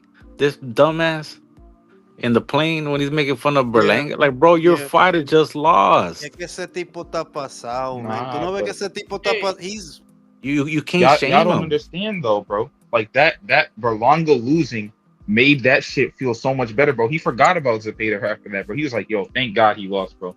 I can go on this plane and be happy. The highlight of your weekend is a guy that has no business ties to yes. losing. I respect, and look, you know what? I respect the hate. As a fellow hater of Berlanga myself, I feel that. Yeah, I was gonna say, I almost put something on the grill after he lost, bro. I don't even grill. Bro, I went out to the bar. I went to get drunk. That shit was amazing. Was good though. That shit was good. For you guys, man. Is it me or was there 0 bots that popped up in the chat on Saturday? Did you guys notice that? Country, we actually mentioned this shit. At some point in yesterday's live, I said that Taylor versus Serrano was bigger than that. It got brought up. The reason you didn't see any bots in the chat yesterday, honestly, I love that card. It was a great card. It was well worth the money, but it was the smaller show of this weekend. Taylor versus Serrano was at the Garden. Well, no. I'm talking about Saturday. There was no when Shakur and everybody fought. I didn't see any bots. Did you? That's the point I'm making. That was the bots only come out for the biggest of the big fights. The bots, they only come out for the big, like when Jake Paul fought Chavez. You can even see it in my metrics. That fight, that live, I did 28,000 views on that live, right? For the other lives, 5,000, 4,000, because that was a big show. I'm telling you, the biggest fight of this weekend, the biggest bill, was actually Taylor versus Serrano 3. Okay. That was the bigger bill. Bots came out for that, but there were no bots yesterday because that was a smaller show. Do you think bots will show up for this upcoming weekends? Hell yeah. Hell yeah. That was just unusual, though. I mean, Dubois and Usyk is a very big fight. There's gonna be bots, and while Pacquiao versus Barrios, I don't really think that's a big fight, but I am expecting bots. I am, So when it comes to the 3 main events, what are y'all's predictions? That makes me happy because Berlanga, you're not even good enough people to steal from. What does he do? What do you guys think he does now? I thought you were talking about his fighting style for a second. Retire is what he can do. Not what should he do? What do you think he will do? I think let me try again. Retire. The smartest thing for him to do is give Gabe Rosado a call. That's it, bro. That's it. I don't think he beats undefeated. I don't think he beats Gabe, bro. I really don't. Me neither. But that's the only choice. That's the only shot you got, bro. Did y'all hear that he told Hamza they should run it back? Yes, he should. Yes. Wow. That's fucking crazy. I need to see that again. You know what, they should, so we can watch it again, bro. Like, hey, fuck it, Wait. Yeah, Jules, I mean, I know that a lot of us don't like this motherfucker, but honestly, if he was smart, and he's really not, but somebody in his fucking corner should literally tell this dude, you gotta, go away and like literally fucking just work on your fucking, on your actual craft. He Like, doesn't know the verdad, Ignacio. You can't fix. I think Sanicia said it, and it's the best iteration that I've ever heard of what's missing from fighters like Edgar. You could teach somebody to box, but you can't teach them to fight. He don't have fighter instincts. Like, nah, you don't have them. You don't have, and you can see You that. can't even I take think a there's punch well. I think there's a well, it's not just taking a punch because that kind of comes from the fighter instincts. You know that if you hit Crawford, he wants his fucking lick back. You know, that's instincts, right?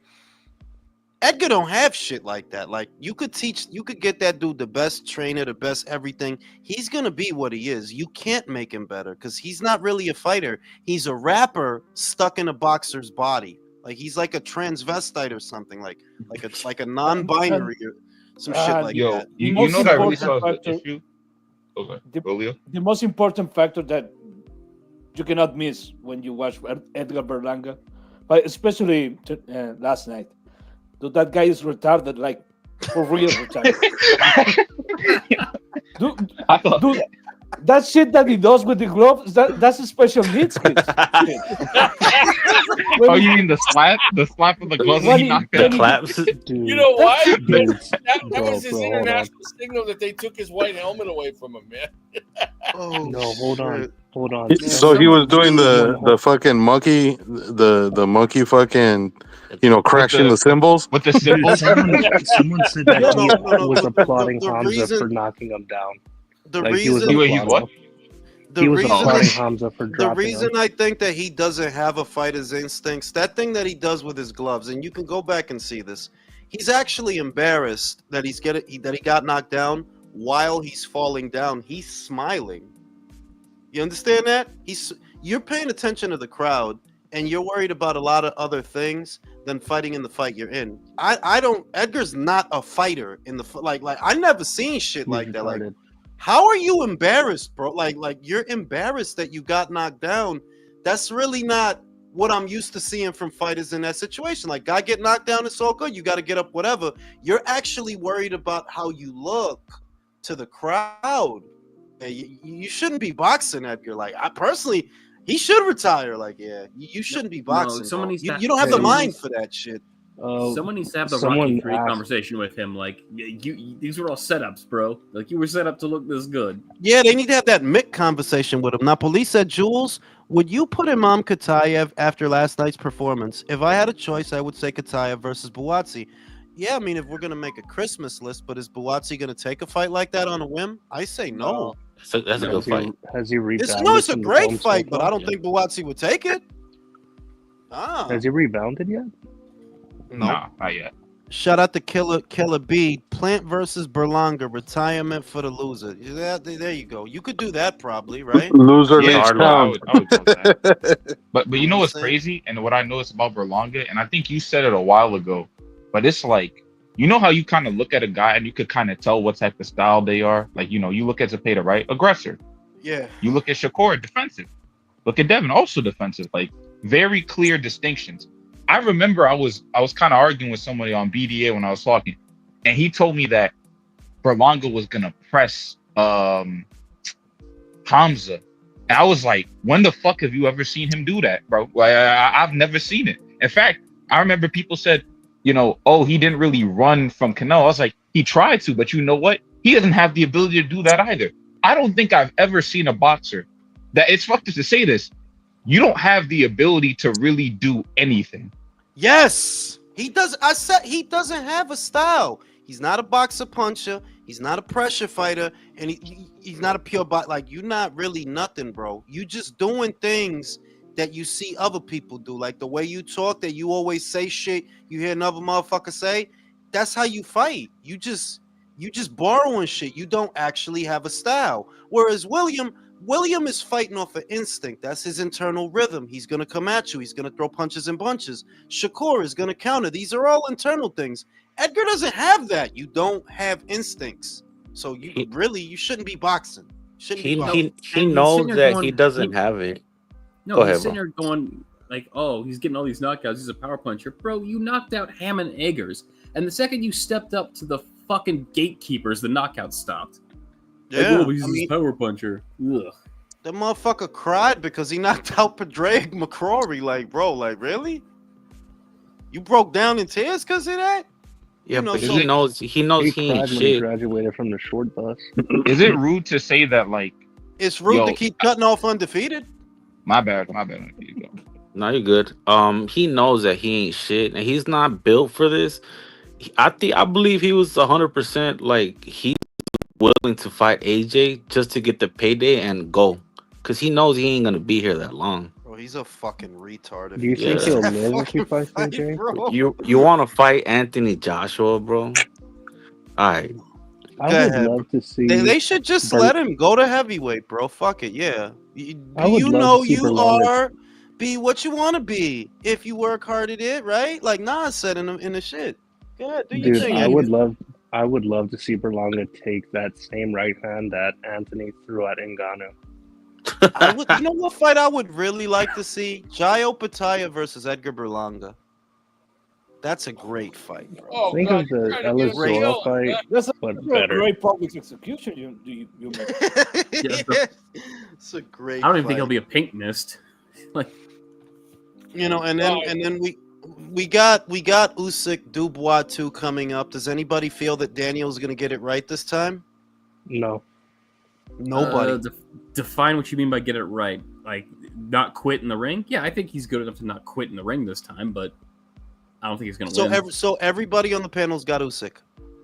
Yep. Okay. No. Okay. I'll Yeah, take that I think answer. Usyk stops him earlier. Unless Usyk gets old. Bro, come on. That's a country ass answer, bro.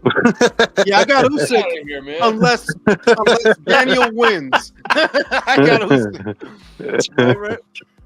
What about Pacquiao Barrios? How y'all feeling about that? Pacquiao all day, every day. I don't give a shit what any of you say. I don't know. By hook or by has- crook, it's gonna be Manny, Jules. No, I have Manny. I said that weeks I will ago. take Barrios for this one. I'll take Barrios. Okay. That's pretty fucking. That's pretty sad that a prime Mario Barrios can't beat an over the hill Manny Pacquiao. That's pretty fucking sad. He sucks. You know how we said that if Usyk gets old overnight. Well, Pacquiao is old. We can't say. We can't wonder if he's getting. Oh no, old. yeah, he is. Yeah, I thought No, he told me. he's old. But you know, my logic is simple.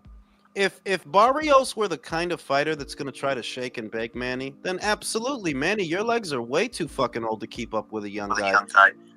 But the fact that you don't have to chase Mario, he's going to be there for your punches. And you're probably going to be there for his. But I still think Manny hits harder. Like, yeah, if it's a shootout, I still think at 46, Manny hits harder than this guy. Imagine if he stops him. Shit.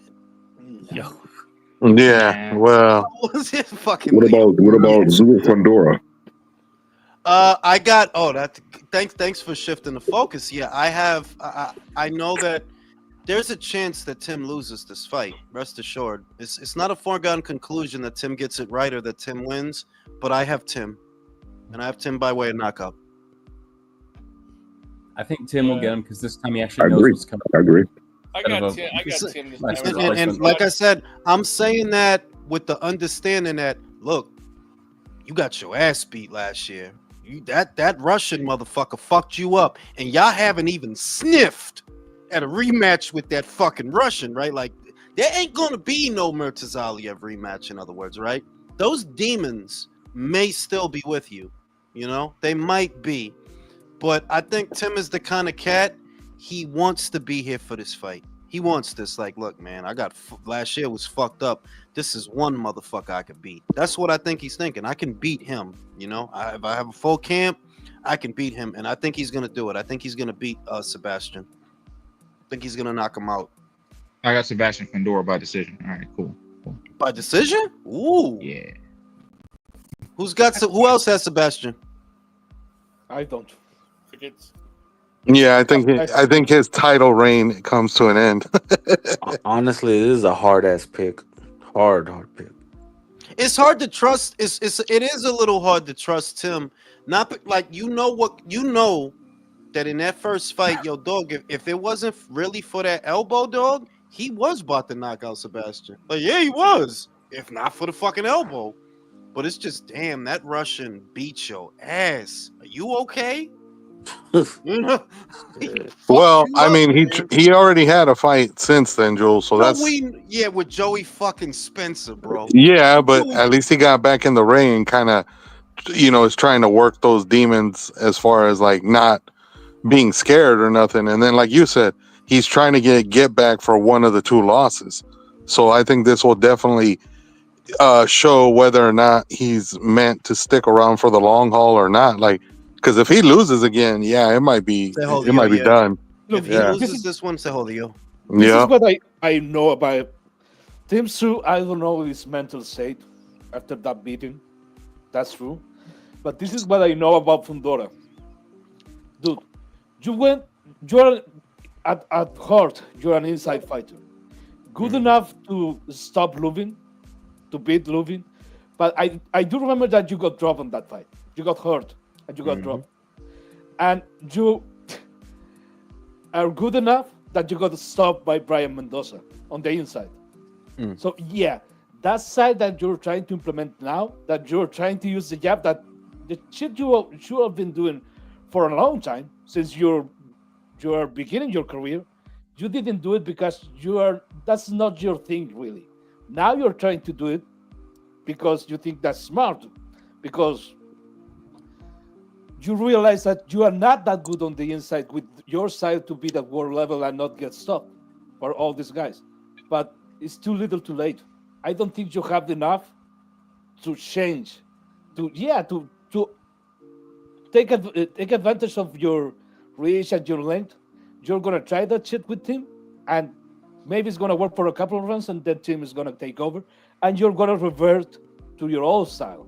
That style that you knocked the fuck out a little while ago. Yeah, agree and with I don't that. know.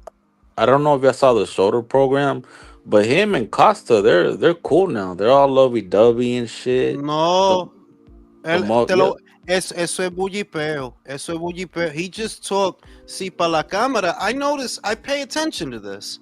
Whenever there are cameras rolling, they both make the effort to make it seem like things are okay. But he literally just did an interview in his own country with Fox Sports. He literally just did an interview where he said, I don't really talk to Costia that much. I can't remember the last time I talked to him. Well, they showed Literally. he was at his wedding. My dude, I'm telling you that I know, but he just said that. Tim said that. He said, I don't really talk to him like that. He's off doing his own thing. He's got two young kids. Because he has two younger brothers now. He's got kids over there in Moscow he's raising. He's mellowed out. Okay, I'm gonna say it like this: when son and a father get distant, sometimes they get together for occasions because the rest of the family tries to. They want him to be involved, but that doesn't mean that the son is all right. And it's clear that Tim doesn't really need his father around. When you get him away from his dad, whenever they bring up his dad, he just did a whole podcast with like this Australian billionaire. Basically, you can go look it up. It's new. It's a new podcast. This is not old shit from whatever. Gosh.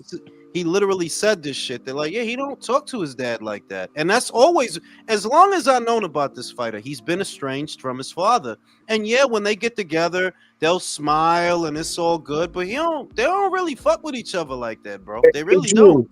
Hey, Jules, I was watching that too, the interview. Isn't it kind of like like what I get a sense from Tim is where it's like he has a level of acceptance, but he has a level of resentment as well. Yes. He wasn't, one, his daddy didn't raise him. Two, his daddy fucked off to Russia to fuck new bitches and have new kids. How you think it feel that he goes back to Russia after he had y'all, you and your brother Nikita, and he didn't raise y'all, but he gonna raise these two young motherfuckers? That's Motherfucker fucked came up. back. He came And then back show singing up to your the fight Russian acting like, national oh, anthem. and show up to your fights like, oh, I'm your daddy. Like, fuck off. Yeah, you know what I Hey, mean? Like, Jules. I didn't actually think it was a good thing that Costia was at the Murtazaliev fight because he don't be at Tim's fights. Tim is in that place. I don't know about y'all. I don't know how many of y'all know y'all fathers, right? I don't know mine. But it's like if a motherfucker showed up today trying to act like I don't have a father, dog. My father is Jesus. I'm too old. And I think That's what I meant, bro. I think that's where Tim at with it. They're like, dog, I don't have no daddy. Okay, the daddy time that passed already, so you can't be that now, and I don't need that now. That's where the resentment I think is too. They're like, what is the point in y'all? And that's why he trying to create separation between himself. If you hear him talk about his legacy, that he wants to be his own man, he want to have his I see what it is. I see what it is. Yeah, Jules, I it think could be that worse. It could always be like Floyd and his dad's relationship. Those two motherfuckers were toxic towards each other. pull Yeah, me out, motherfucker. yeah. I mean, didn't he try to use Floyd as a human shield? He tried to use him as a bulletproof vest. Like wow, Something like that. no. What I was trying That's to say before is, if Tim and Cos and his father are together, do you see him together? I don't think it's because Tim wants him there. I think other people wants his father close to him. I don't think if it was for him, it wouldn't be around. I agree with that. That effort might be from his mother or his grandfather. I think his grandfather or his uncle, one of them. Maybe that's where that's coming from. But the impression I get from Tim is he don't give a fuck about that man. Shout out to Damone. I'd love to see Boots walk into the junior middleweight division by taking on a bogeyman, back rub Murtazaliev. No weight limitations. Make a statement. I would love to see that too, but I don't really think Boots is built like that, to be real with y'all. Leo, read that super chat. Has anyone else ever fantasized about clapping Madea's cheeks? Your thoughts, guys? No, That can't be. no, I fucking have real, not. dog. Who the fuck is Madea? That's Tyler Perry. Tyler Perry. Oh my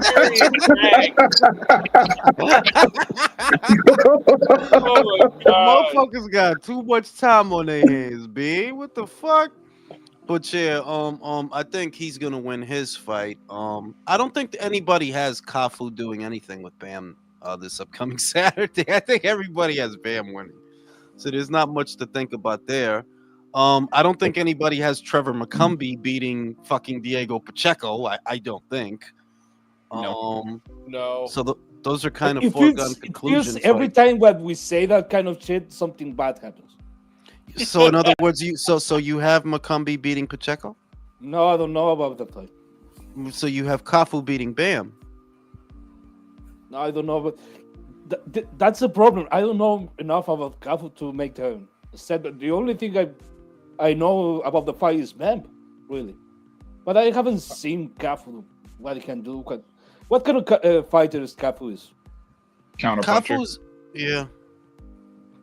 But doesn't have Not a very- power. Doesn't have something to He has bother He's man. got good power and decent length. That's the best. I can That's say. what I was. He's got good dimensions for a super flyweight. He's got a bit of height, bit of length, generic power. I wouldn't call. It's okay. It's okay. You know, it's okay. I don't want Bam to lose, but I do want him to have trouble just because, like, bro, you've been talking way too much. Like, you haven't even been talking. Like, you've been doing the opposite of with Junto. Like, I'll move up now that Junto's moving up. Yeah, I'm kind of tired of that shit. I need you to get one good punch. Like, just punch him once. You know, but the good thing is that I'm hoping he makes it through this fight relatively unscathed because, you know, November, bro. Puma. I don't want him to go hell for leather on Saturday. I want him to go in there, beat the guy up. Because the Fernando Martinez fight is the one. That's the one I want. Yeah, that's the best fight in the division. You know? It's not. Is there a better? Do you think there's a better fight for Bam? It's a crazy Superfly? statement that people are gonna say, but genuinely, I think I said this before. Kafu has a better chance of beating Bam than Martinez does. Really? Yeah, Martinez, he's cool, right? You know, his style is cool. He's very fun, but he doesn't really have it for someone like Bam. I think the fight that he had against my God, the name is Kazuchika Ioka. Oh, No. Kazuchika Ioka, and Kaz is kind of trash, but Kazuchika Ioka is like, Kazuchika Ioka is a 4-division champion. That's his 4th weight class. This is a dude who was fighting at like what, minimum weight? Yeah, but by now he's acclimated, bro. Come on. Yeah, but it's like, nah, it doesn't matter. If you're coming up for 4 weights like that from those small ass weight classes, and you're not gonna be punching like that at like 115. You're going against a hard puncher, so when I saw kind of the first fight, and I was like, yo, it just looks like every punch this dude's hitting him with hurts him.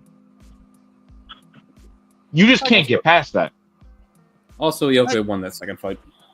I think he won both of them. I mean, he should have won both of them shits. I didn't see that, but okay, cool.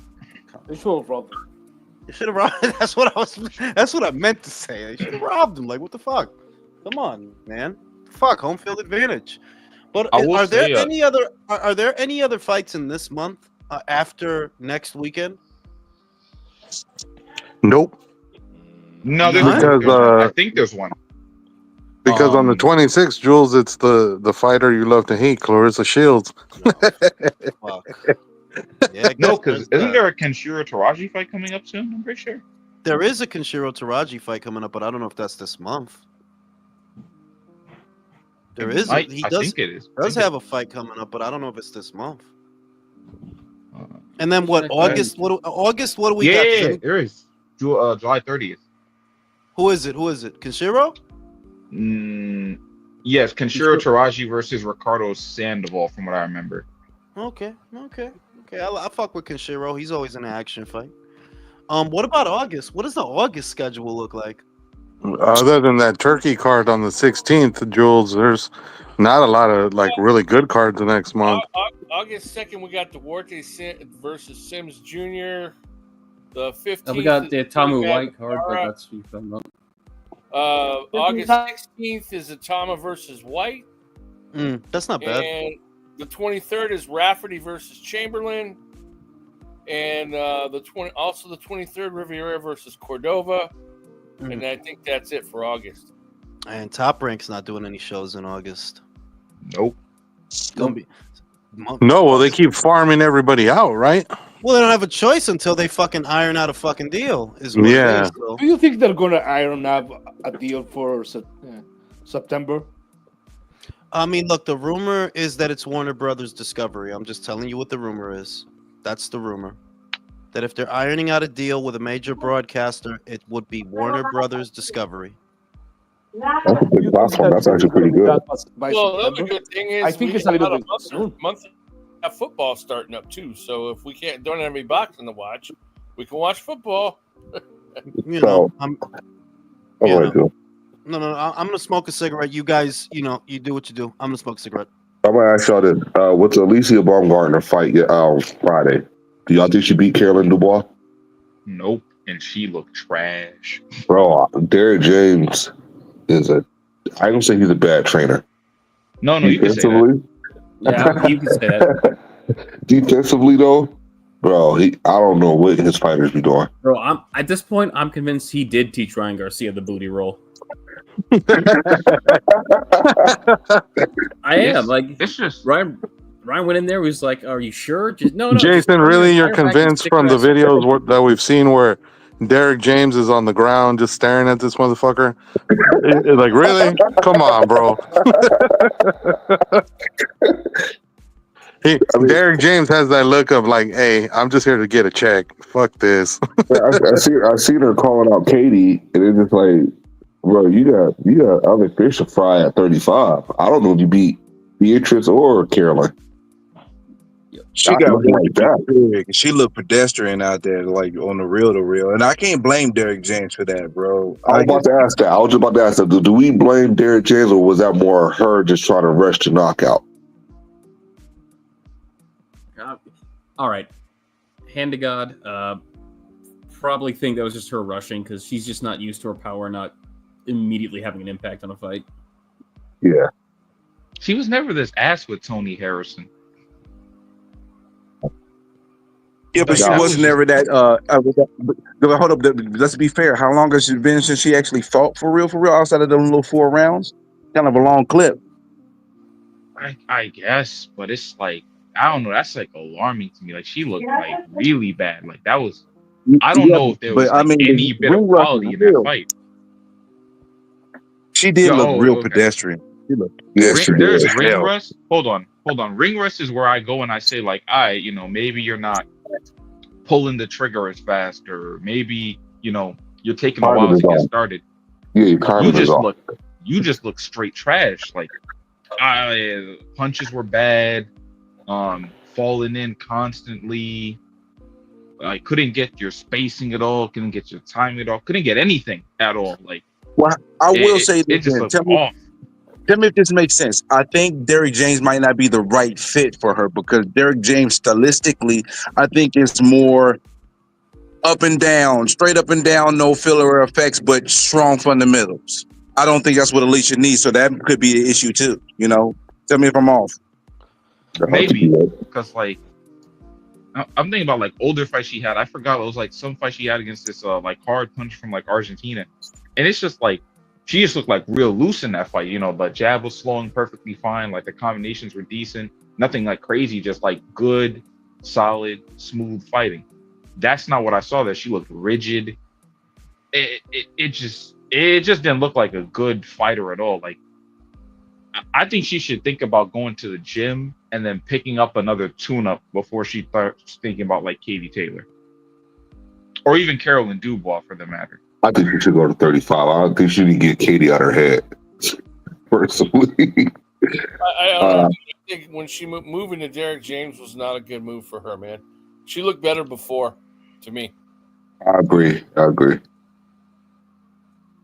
But yeah, that was a robbery, though. I will say that. I don't know how that. I didn't think she personally won either, but I knew they would give it to her. But I didn't think she personally won either. I was confusing. Yeah, that Spanish gal was giving her a pretty good fight, man. Now another question. Now that we've seen Norman and Haney face to face, Haney looked pretty big as I suspected. Do we still got Norman for the win? Oh, I did not pick Norman for the win, so you have to remove me from that equation. Hold on. So you got Haney. Yeah. I still got Norman. Haney ain't shit, and he can't take a punch. Cool. Norman can't pressure. What about that? I think he could pressure him though. Nah, like he looks cool against like guys like what's it called? Oh my gosh, I can't believe I forgot his name. Like Jin Sasaki or like Derek Cuevas, the guy he fought before, but those are guys that come at you. Like they're not really guys that move or have any skill. If you saw his fight against Boa Chica, that's exactly how the Haney fight's gonna look, except with maybe like less power. Like those 2 rounds, you just watching him like fail to get his distance at all, fail to put on any effective punching at all, and kind of just like barreling in to the point where he got a head clash. That's the type of Brian Norman you're gonna watch against Haney. Wow. So you don't think he'll be able to touch Haney? He could touch him. I mean, it's just not gonna be like a lot of effective punching. Like maybe he could get him to a body a couple of times. Maybe maybe he could land a punch. I just don't think that punch is gonna knock him out. You have more faith in Devin Haney's ability or desire to stay away from opponents than I do. I have more faith in Devin Haney's ability to take one step backwards while jabbing. That is how you can get away from Brian Norman. He is not an aggressive guy. Couldn't do that against Ryan he's Garcia. He's not a skilled aggressive guy. Couldn't do that against Ryan Garcia, man. And I think Norman's way better than Ryan Garcia. Then you haven't watched enough Norman fights. You think Norman is worse than Ryan Garcia? Norman is only better than Ryan Garcia because if Ryan Garcia were to try to get aggressive with Norman, he would get stopped. I don't agree with that assessment. Look, I understand what you're saying because I remember the Devin Haney versus Regis Progress fight, and maybe you're thinking that that's the way it's gonna play. But I do remember that Regis was kind of shot by the time he was to fight Devin Haney. They got hurt a couple of times by Devin. Do you think that Devin can do that? Because if you want to keep his distance against Brian Norman, he's going to have to get his respect. I don't think it's going to work just by jabbing. Like the shit he did with Ramirez? How's this other motherfucker that he just fought? How is it called? Yeah, Ramirez. You got right. Ramirez, Rodriguez, that guy was shot, so he wasn't going to try anything. But Brian is fresh, so if you're going to have to keep him away, you're going to have to commit to your punches. And honestly, you need power to keep Brian away. Do you think Devin can do that? And would the judges reward him if he do a lot of moving? Would the judges reward him for that? Turkey already said like he don't want that all that moving around. Because I understand that Brian is going to miss a lot, but Devin has to connect something. And I don't know if he's that skilled that he can just touch him and get out of the way and not get hit at all by Brian. Yeah, and isn't that fight taking place in Saudi Arabia? Yeah. Yep. Yeah. So I don't know. I think honestly the cards are kind of stacked against the Haneys in this one. It's almost kind of like unless Devin just completely fights out of his normal comfort style, there's no way that he should win that fight. I mean, because he's not going to win trying to get away from Norman all night. Like, they're not going to reward him for that shit. Yeah, and that's what I was thinking. That Ramirez style of fighting is not going to work out against Brian because Brian is going to at least trying to punch him. Ramirez wasn't doing shit. I don't know. Maybe you guys need to see more of Norman because like the guy is not like he's really not that good. Like I don't know where this is coming from. Like Norman, like I mean, I'm not even joking. Good.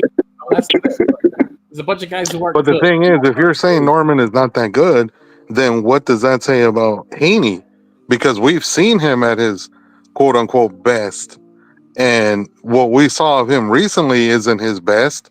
So I can't imagine that all of a sudden against Brian Norman, he's going to go back to the pre Ryan Garcia, Devin Haney. Yeah, his four most recent fights are that embarrassment against Jose Ramirez, who was shot and retired. Ryan Garcia beat the shit out of you and made you his bitch. The fucking Leo just said it, what the fight was. You already said Prograis fight, didn't you? Regis Prograis, thank you. The Prograis fight where Prograis was half shot. And like, when we know it was shot because Devin actually hurt him. Devin doesn't hurt anyone. And then Vasily Lomachenko beating the shit out of you and not getting credit for it. Like those are Devin Haney's last four fights. And we think Brian Norman is not going to do anything with him. Copy. Let me go through Brian Norman's last couple of fights then. All right, so he had Jin Sasaki. He sucks. He fought Derek Cuevas, got hurt. He also sucks. Incredibly sucks, by the way. He fought Santillan, Santillan is very good when he fought Rocha, but if you actually look at his fights before that, he was very mediocre. Before that, again, Bo Hachika fight, had that head clash not happened, that dude Brian Norman would have been getting knocked the fuck out on the camera. So, Ray, what are you saying? Do you have Devin or do you have Brian? I've got Devin. You got Devin. Did y'all see what just dropped right now? What just dropped? The undercard. Turkey's trying to make the undercard for Bud Canelo. Mm-hmm. He's trying to make Christian and Billy versus Lester Martinez. That's a great fight. And he's trying to put Jared Anderson versus Jared Miller. Baby. Yeah. I saw that. I'll be honest. I don't know. We'll see. I don't want to put nothing on Mabili just yet, but I do feel like they're very strategic and people don't realize it. You guys pulled out of the Kevin Lele Sajo fight. Everybody wants to blame Pacheco for the fight not happening, but y'all literally had the same demands. You wanted home field advantage, so did they, right? Lester Martinez for Christian Mabili right now is a dangerous fight. That's a very dangerous fight. Lester doesn't really have nothing to lose. A Guatemalan boxer, that guy don't got nothing to lose. Yeah, I mean, I was wondering what happened to him because he was supposed to fight last night too, Jules. I was wondering why he didn't fight. Por eso es que tú sabes que maybe the fight might happen. That's why I don't want to put a lot on Christian Mabili. Like, he didn't pull out because he's injured or because he's sick or because they said it was migraines. That's what they said, that he has bad migraine. Yo, that's literally what they said, bro. That he pulled out of the fight because he has bad migraines. But now that they know how to deal with the problem, he's going to be okay and it won't be an issue moving forward. About as bullshit an explanation as you can think of. What is it really? I can't fight in the middle of July and then come back and fight in September. So I'm going to pull out of this bullshit fight to focus on the September fight. And I'm not mad at that either. If y'all can make it, make it. But yeah, because he was just fighting a stay busy fight last night anyway, so it doesn't really matter. Yeah, you know, I'm not saying that he was ducking the guy that he pulled out on. It's just why put your body through that? Why put your body through that? Yo, it's still fucked up what you said about Guatemala. That's like come on, bro. It's like a Cuban fighting in Montana or some shit. Fucking Arkansas, right? Like, come on, what the fuck? Like, this is huge for him, bro. He goes back home, he's like, fucking forget about it. He's like David Hasselhoff. Guatemala, come on. But Christian, they are a little bit more selective because y'all didn't want to fight Kevin Lele Sajo in France. Y'all didn't want to fight Diego Pacheco in LA. I wonder if they're going to go through with it because Christian is in a pole position to fight for the green belt. He is. Is he going to roll the dice with Lester? That's a dangerous fight. And I think Lester has a good style for him too. He's got a good style and a strong corner. So if Turkey's throwing that bag out there, Jules, I think it's going to be hard for Christian to say no. Yeah, Javante said no. But that's Tank. I mean, come on. That dude's in his own world. Like, he'd rather fight the Lamont Roaches of the world than to actually make some real money. We'll see because another thing is Turkey was trying to make. Well, I'll save that for the relay. After I upload it. Freeze Temp said Andy Cruz versus Muratalla. Thoughts? Who wins? That's a tough one. It's Andy Cruz. That's pretty easy. I'm leaning towards Andy. That's the direction I'm leaning in. But you know, Cuban fighters, man. Yeah, I'm going Muratalla because I'll never trust a Cuban again. Never again. I trust Andy with Boots' dad as the I can't think of his name as his trainer. I'll go with Andy and not fight. Muratalla sucks. He does suck. Like, in fairness, he does suck. I'll go with Andy. Yeah, I'll go with Andy. Ray, who you got? Come on, Ray. Don't ride the fucking fence. Ray! Hey, I'm thinking. We can smell the smoke. Is a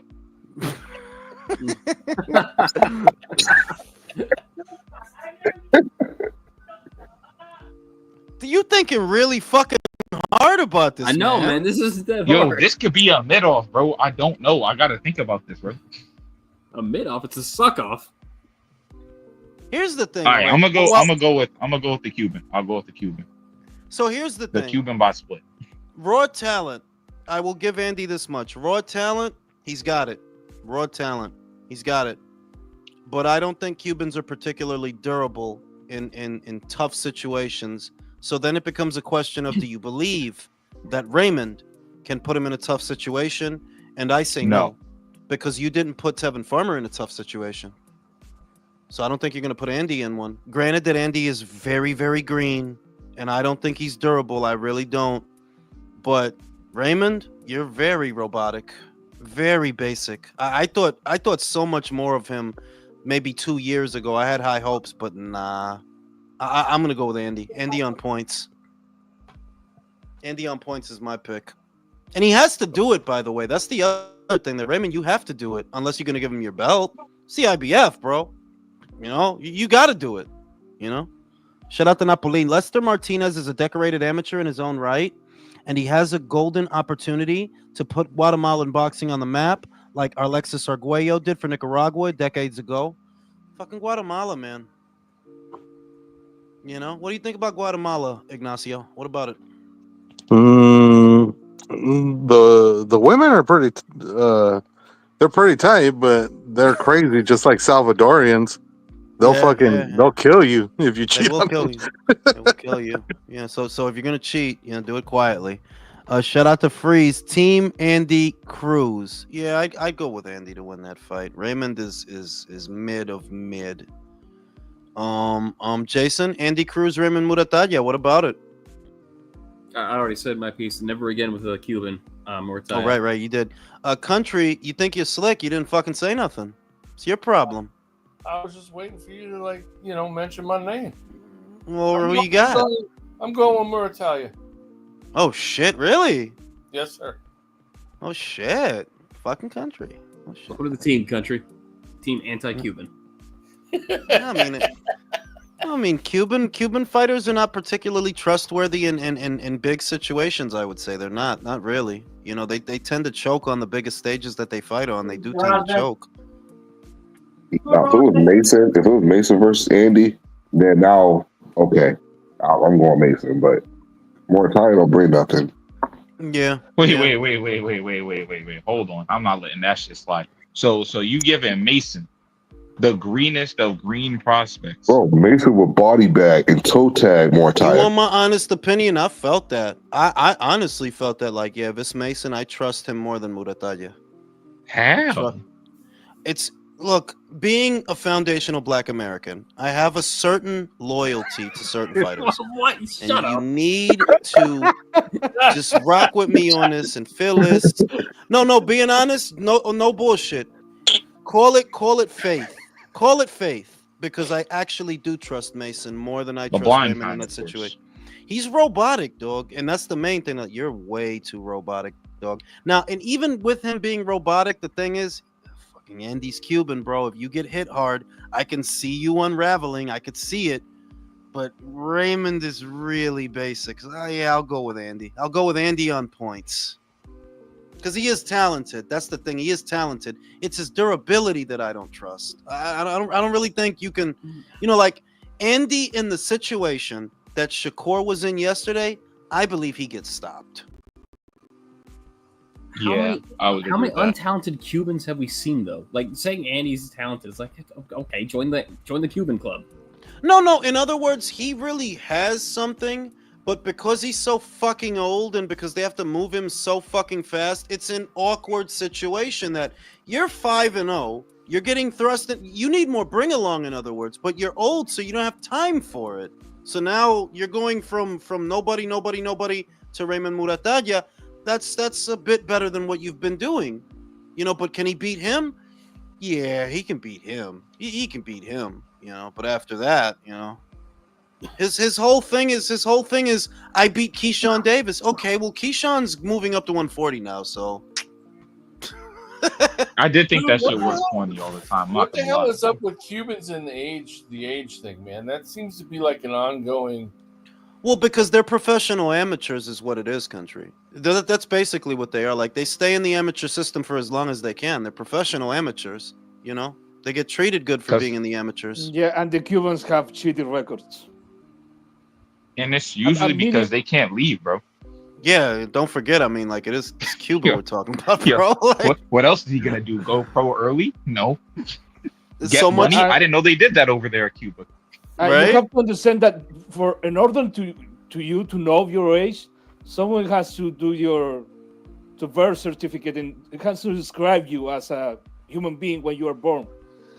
That shit might happen or might not happen in Cuba because things tend to not work in Cuba generally. I heard that they have. What was this reputation that Cuba had for having the best doctors? Was that my imagination? No, that was something that's been around for a minute. That they have some of the best medical schools in the world. Because I they heard invested that. heavily in education, especially in their healthcare system. So, yeah, for a while when they had money, they have really good doctors. Now, they don't. Because those doctors want to leave. That's exactly what happened. They were like, hey, bro, you're not going to pay me? Fuck that. It's the same with the boxing. If you know how to do some shit and you can make money, you want to get out of Cuba because you're not going to make any money. Fucking Cuba, man. Yeah, I mean, I picture the doctors getting paid like with live chickens or fucking eggs. Yo, that's insane. Hey man, eggs are expensive. That shit go. Oh my god, you went I am there. so glad that Cubans don't watch this channel. Don Juan said, Yo, you think they got TVs over there? Nah, dog. Don Juan said Muratalla versus Pitbull and Sugar versus Navarrete. I would say at this point I would go with Sugar Nunez to beat Navarrete. I don't think Navarrete has the passion. anymore. You're not supposed to be going through all that with a fucking Charlie Suarez. And if you are, Sugar probably body bags you. He probably does. He probably does. If not, it's a great fucking fight though. But I would go with Sugar just because I don't think Emmanuel is in it anymore psychologically. Maybe he should retire. Maybe. Muratalla versus Pitbull. I would go with Muratalla. Pitbull is too fucking simple, too basic. He's more basic than him. You know? I mean, that's why he's getting a rematch against fucking Angel Fierro. That should tell you everything right there. Exactly. He might make Muratalla look like. He might look like Julio Cesar Chavez in there against Pitbull. To be honest, bro. Yeah, man. Sugar. Like Sugar. prime. Sugar Raymond, bro. He's Sugar Raymond. He'll turn into Sugar Raymond. And the other thing is, man, they really fucked his career up, right? You turned down Pitbull? Yeah, bro. You turned down Ryan Garcia 2 times. Well, I'm glad he did that. What are you, a moron? I'm glad he did that because, Rich, you got famous for losing. Fuck off. Yeah, but he could have won, man, and he could have won those Ryan Garcia fights. When they offered him the fight the first time, Ryan was coming off a long layoff. He hadn't fought in like I think a year or something like that. He hadn't fought in a while, and more recently, if you think about it, would Ryan have really been able to keep Pitbull off? Nah, he probably would have. He might have lost that fight actually. Not with the lost. Not with the booty roll that fucking Ryan does. He didn't develop the booty roll yet, though. Like that was before. That was pre-booty roll Ryan Garcia. Because you saw him in the Duarte fight. That up until the knockout, yeah, you was looking fucking horrible, bro. Up until you knocked out Duarte. And Pitbull is more awkward than Duarte, right? Like he's just gonna throw home run swings. He's not gonna. There's no jab. There's no boxing. He's just rushing you. I don't know that Ryan would have won those fights. He's just windmilling. One thing you don't remember too. Remember that fight was gonna be at 35, and that weight, Ryan Garcia was struggling crazy to make it at that point. He didn't fucking make it. Santiago said, "Yo, Ring, if I screen print you a Marvel shirt, and I will shout out my." Will you shout out my business page? Let me see if I. Yeah, I mean, sure, why not? Yeah, I'll shout out your business page. I don't got a problem doing that. I'll do that. But it's like he really did get cut. Like, I think he's being too much of a diva. No, I mean, like I don't. I've always felt that the plan for Isaac, the bottom line for Isaac, was trying to get a second Gervonta Davis fight. That's why I think they were being so selective about who they match him against. But damn, dog, Ryan, like Gervonta wanted fucking Ryan. You should have fucking fought him, dumbass. Now you're fighting Angel Fierro on a fucking undercard. That's what I said about the Roach situation. Roach not with the reason why I say the diva shit is because remember when what's it called? They wanted him to fight Stevenson basically for that eliminator, right? Yep. And he's like, yo, he's got to earn his shit. I'm no stepping stone. I was like, nigga, what are we talking about? What did you do to be like this? He turned down a lot of guys. He turned down the Dominican guy, Michelle Rivera. Before he lost. He was unbeaten at the time. He turned Stevenson down. He turned down Ryo down, I think, earlier, too. And yeah, like, wow, talk about fucking up a career. Wow. Because, if he would have won that fight, man, he would have been set, man. If he would have beat Ryan, he would have been set. He would have upset the apple cart for a lot of shit, man. What an idiot, bro. I would say he'd be a more successful version of George Kambosos. Yeah. Real question. George Kambosos, Isaac Cruz, who wins? Oh, I picked George when people talked about them before. Really? Devontae, who you got winning? Wait, Devontae, who you got winning that fight? George and Isaac? Yeah. Isaac. I like George, but whoa. Ignacio. You saying George today? Is George that washed? No, not George today. Not George today. Let's say Isaac Cruz that fought Gervonta versus George Kambosos that fought Teofimo. George Kambosos. Yeah. I'm picking Kambosos. Yeah. Okay. Devontae, you got it the same way. You would pick Isaac. Bro, Isaac. every day. I don't care what version of Kambosos. That's fucked up. Jason, who you got? Bro, you know how I feel about George Kambosos. You know how much I hate that motherfucker. Cruz kills him. Wow. That's a real match. We should get that. That's actually not a bad fight. Now he'd that. violate him. But if we're talking about like the George that was fighting Tszyu and the Isaac that was fighting Tank, I would take George. Yeah. Better feet, quicker hands. Bro, And Tszyu was Isaac isn't really like a trash. pressure guy. Tszyu was trash that night, bro. Yeah. Tszyu was trash that night. Let me try this again. When Isaac Cruz fought a washed up 130-pound champion, he went the distance with him. He went like all 10 or 12. When Ryo fought that same dude, he went 30 seconds with him. They fought. That's how ass that Cruz was, bro. That's how ass Cruz was, bro. But Ryo's better than Kambosos. He is, but he wasn't that good, especially at that time. I don't know about that. I don't know about that. I would pick Ryo to beat Kim. Right now, yes. Yeah, but not right now. You like mean the past two? Nah. At 35, at 30, when they were both there, would you have picked Ryo to beat Kambosos? Yeah. No, I wouldn't. He'll just forget, bro. I don't know. Nah, you got to look back, bro. Some of them fights, bro, that leaky ass guard, the lack of defense, he looked like he was fighting in slow motion against De Los Santos. Yeah. I don't know about that one. They're both pretty shit, I will admit. But George, no, they are. But George did beat Lee Selby. He did beat Teofimo. His highs are higher than Ryo's. You know? Oh, 100%. Yeah. His highs are higher than Ryo's. Like what's Ryo's And claim to fame? I beat Isaac Cruz. Who? You know?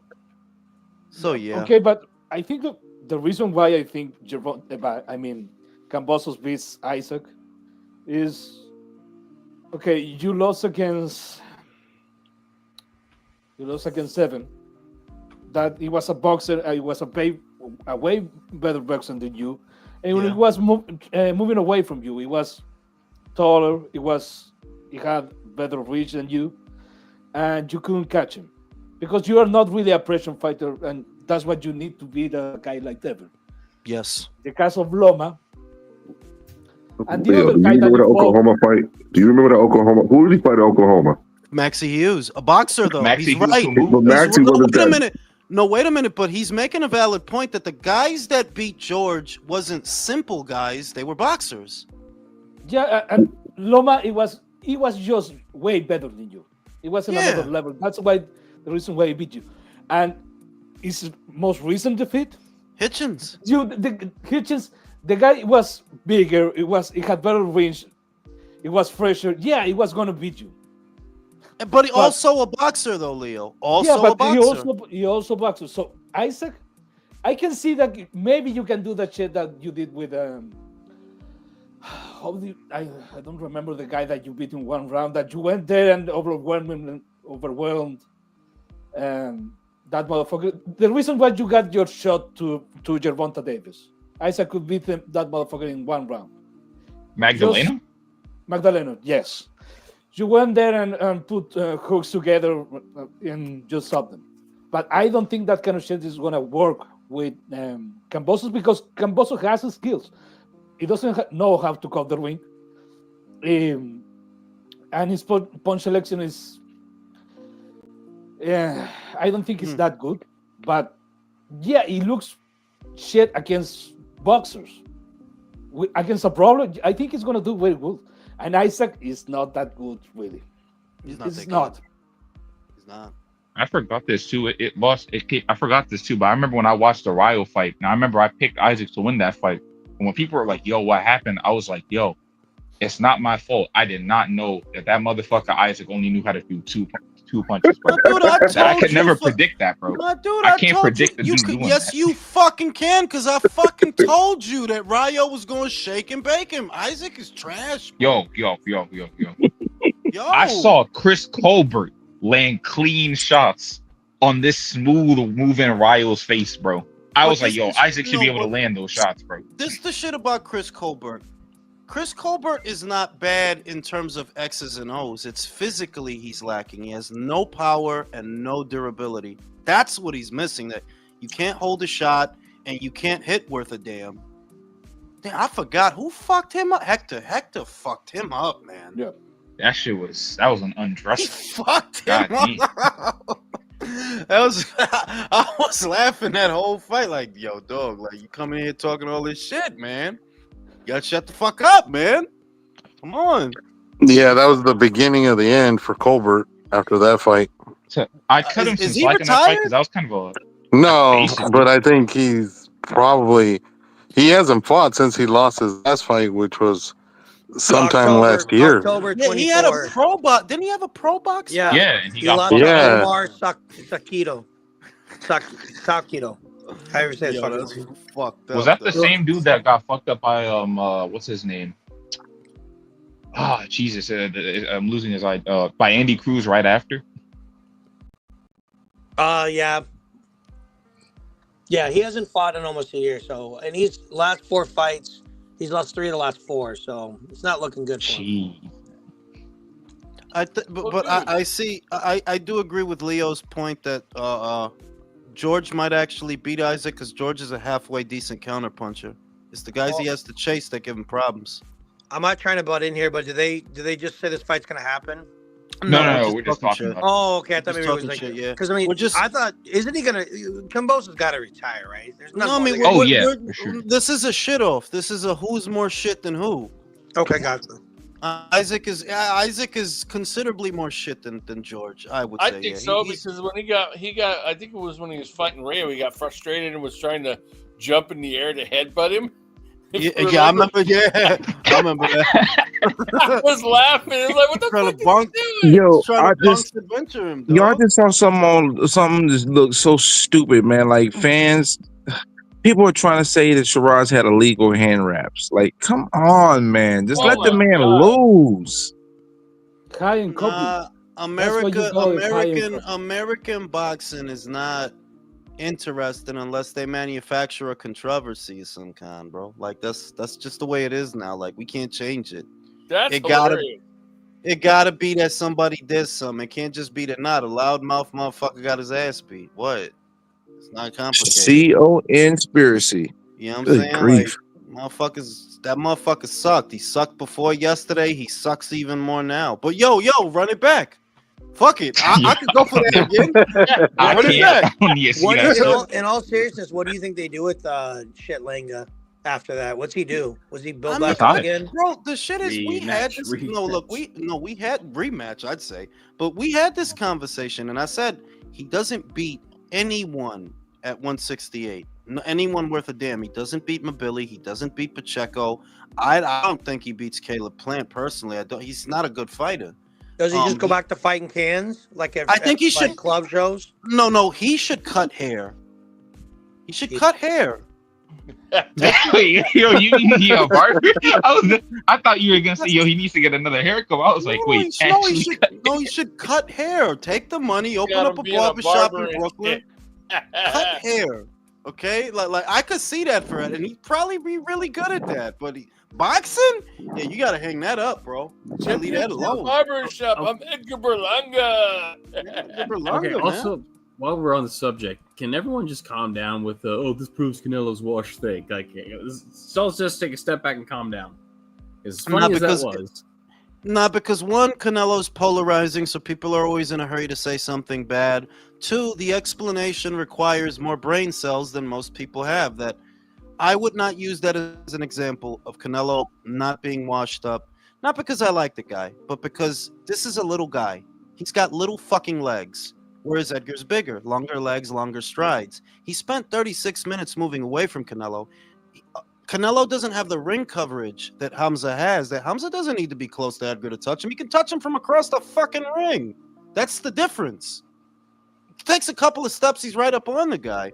Whereas Canelo, you seen like how a little cockroach moves. He's got little legs. They got to take like a gajillion steps to move 3 feet. Yeah, bro, I watch with Shocky Foster every day. That's fucked up, right? Whoa. But honestly, that is the difference. That you have a target that's moving away from you, whereas Shiraz had enough ring coverage. Even when Edgar was moving away, he was touching him with the fucking jab. Even when he was moving away, trying to step out, he's still hitting him with the fucking jab. That's the difference. Honestly, great for Shiraz. But if he fights Canelo, yeah, I'm 100% sure Canelo knocks him out. 100%. And that's not even me. That's not me defending Canelo. It's just I know what Canelo's going to do with Hamza. He's going to do with Hamza what he did with Callum. He's going to come forward, catch and shoot, mow him down. Did Berlanga think about ever investing in maybe some time in the gym on defense, opposed to just being a fuckboy? Nah, he's cutting a mixtape, bro. You know what I'm saying? Jonathan said Ness called Hamza Tommy Hearns for beating Edgar. Man. Wow. I was there when he said it, bro. He was on a bad take streak. Jules ain't gonna say it, but I'll say it. Ness is an idiot. All right, go ahead. Next. I ain't gonna say that, man. But the shit is when Ness fuck with a guy, he fuck with a guy, and I think that he fucked with Edgar for that fight, right? He do. New York fighter.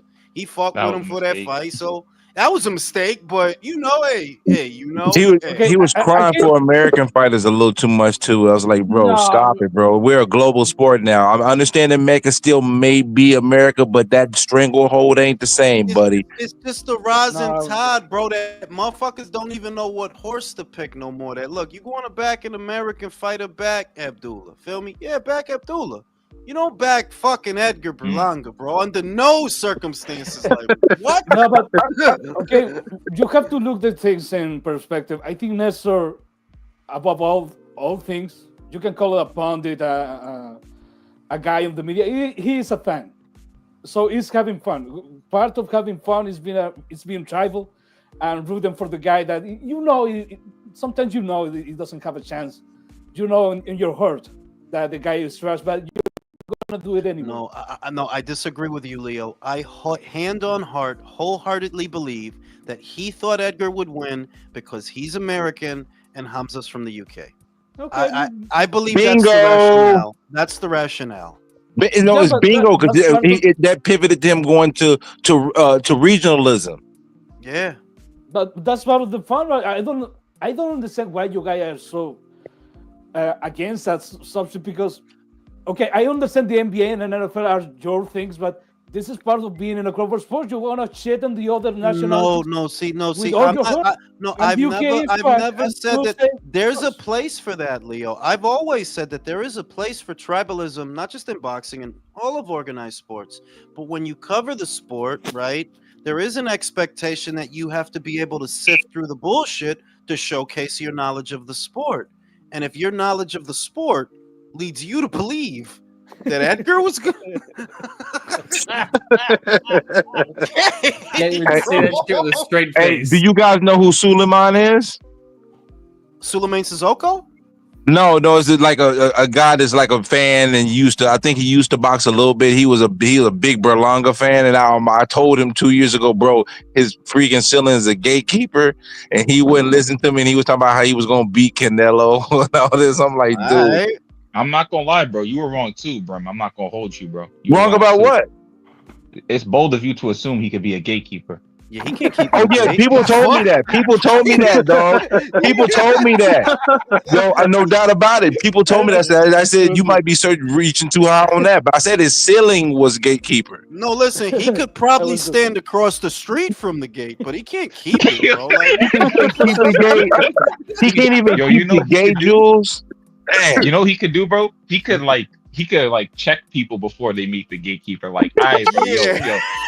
He's the guy you go to before you get to the guy you go to before you get to the guy you go to get to the gate. Down the street from the gate, he can rake the leaves that are down the street. He's the guy who fakes a pat down when you go to the gate. Yeah, there you go. You know what this is? Hey, he's the guy that puts if you a pussy before they enter. Yeah, if you're, he's the guy. He's the guy that if you're a pussy and you see him, bro, and you like, he might look a bit too intimidating. That's the guy who he is. But when he's the guy, but you actually push him, he's gonna fall down, bro. That's not the real gate, bro. He's a dummy. He's a cardboard cutout.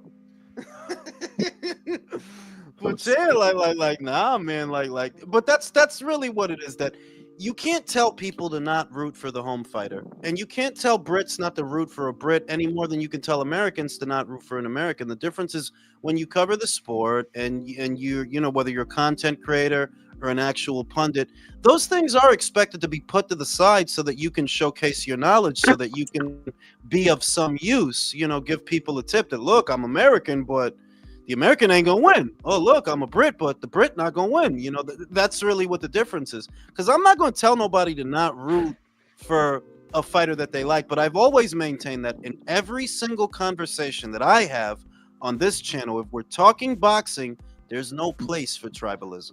We're talking boxing, right? We're talking X's and O's. Julius, you were talking about showcasing your knowledge. I'm not trying to be fucked up, but when was the last time Nestor did that on his channel? I don't do that. Is fucked up. No, that's why I said Leo. That's why I said what I said. Jules ain't gonna say it. Jules gonna play that fair in the middle. You know, I'm gonna say it. The whole panel on there is an idiot. Panel full of idiots. Oh man! Wow, damn pitiful! Hey, You had it pitiful on top if you of it. seeing this, I didn't say nothing. That was them, dog. I fuck with you, okay? I rock with Ness, but he sometimes be way outlandish and off base in a mofo. You know, but I'm not even trying to be There we fucked up. go. I'm not even trying to Read be the fucked chat, up. I'm just saying that Nestor is a fan of the sport. And when you are a fan of the sport, there's no need for you to be knowledgeable. You can just root for the guy that you know. That's it. And I suppose that's what I see Nestor doing. No. You know what, Leo? I agree with you. To sit down and have a conversation among other fans like yourself, it doesn't require you to be Sporty Lewis. It doesn't require you to be Eddie Futch. That's just us taking ourselves too seriously at the end of the day.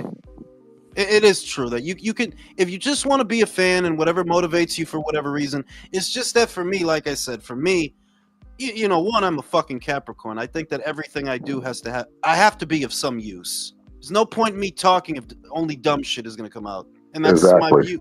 That's my view of everything. Is that a Capricorn view? Yes. Yep, absolutely. But hold up, does Blair the Flair think that way?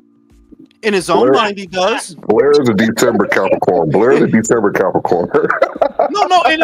In his own mind, Blair is probably on some kind of mission to help humanity. In his own fucking mind, he did beat Adrian. He did beat up Adrian Broner. So yeah, I'm glad he did that. Points for that. Shout out to Jonathan. Edgar is the new replacement enforcer for Chavez. Yeah, for the fucking Puerto Rican cartel, bro. Because Chavez got locked up. But yeah, you are right, Leo, that at the end of the day, you don't have to showcase you. You don't have to do any of that at the end of the day. It's for everybody to do whatever the fuck they want. It's just that some folks, like me, like Devontae, Capricorns, right? We hold ourselves to a different standard. If I'm not of any use, I should shut the fuck up. Well, it's one thing you talking about, like, terms you talking as a fan, the Eagles and Cowboys, they don't like each other. When you start talking about the business aspect of, and you're wrong and blatantly wrong, then you're talking about something. You're not a fan. You're talking about something different now. I get, because it's just that, it does need to be fun, especially in America. So, you know what I mean? That it needs, as annoying as casuals may be, America sorely needs them. Wait, did I just hear something? Did you just say that when we talk about, what fighters make and stuff and so forth, that's past being a fan? I don't agree with that. But boxing's the only one we put those limitations on it. But when we talk about all these other major sports, they talk about all those things. But we put limitations and caps on boxing that the other sports don't do. But the difference is, no, that's not what we're saying. We're not saying you can't talk about it. We're saying, like, hey, you should know what you're talking about if you're going to talk about it. That's where you're leaving the realm of casual. Yeah, okay, got you. And to that standard, I do agree with that. Not just when it comes to being a content creator. Nah, I live that way, dog. If I don't know, I shut the fuck up. If I don't know, I'm not going to sit there and have a whole convo about some shit I don't know, right? Right. But at the end of the day, it's all fun when you're talking about boxing. Like, yeah, you don't need to be fucking... You don't need to be Lance Pugmire to talk about what fighters you like and why you like them. That's just taking things a little bit too seriously. And America is in sore need of casual observers and casual fans who just like the sport, So I ain't even gonna hold nobody to that. But damn, I'm like, you thought Edgar was gonna? Wow. All right, Shout out to Pork Chop. Super. Oh, come on, bro. I'm not watching this. Shout out that boy. Don't read the whole shit entirely. Put that shit back up, Jules, and read it. Watching that fucking movie. Put that shit back up and read it in its entirety, Jules. I'm not gonna Put read respect that on the shit.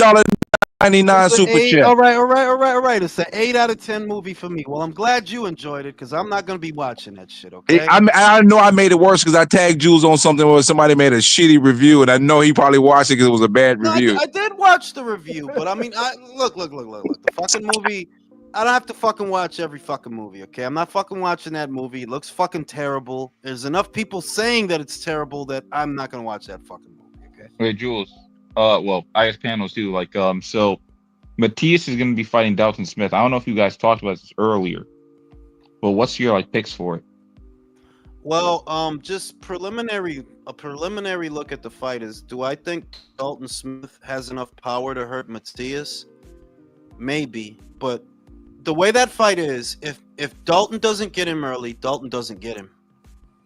You have to get him early because the longer that fight goes on, it doesn't favor you, Dalton. You ain't really been in deep waters with nobody yet. If you don't get this guy, if you don't get this guy in the first 6, you don't get him. He gets you. And Dalton really doesn't you have got a country gear like that. Like he just has one gear where he fights. So it's like that's just the first look.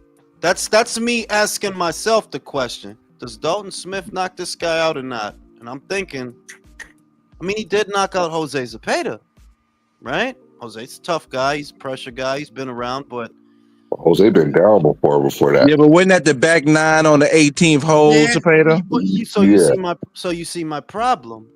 He was in there with a guy not that long ago. Didn't look fantastic. I forgot the guy's name, Jermaine something. But that guy the Matthew guy, the Canadian dude.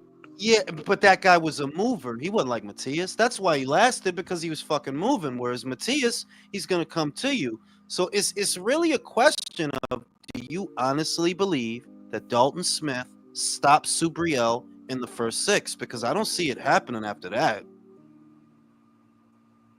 I think he got enough power to do so, but I don't think he will. But he does have enough power to be able to.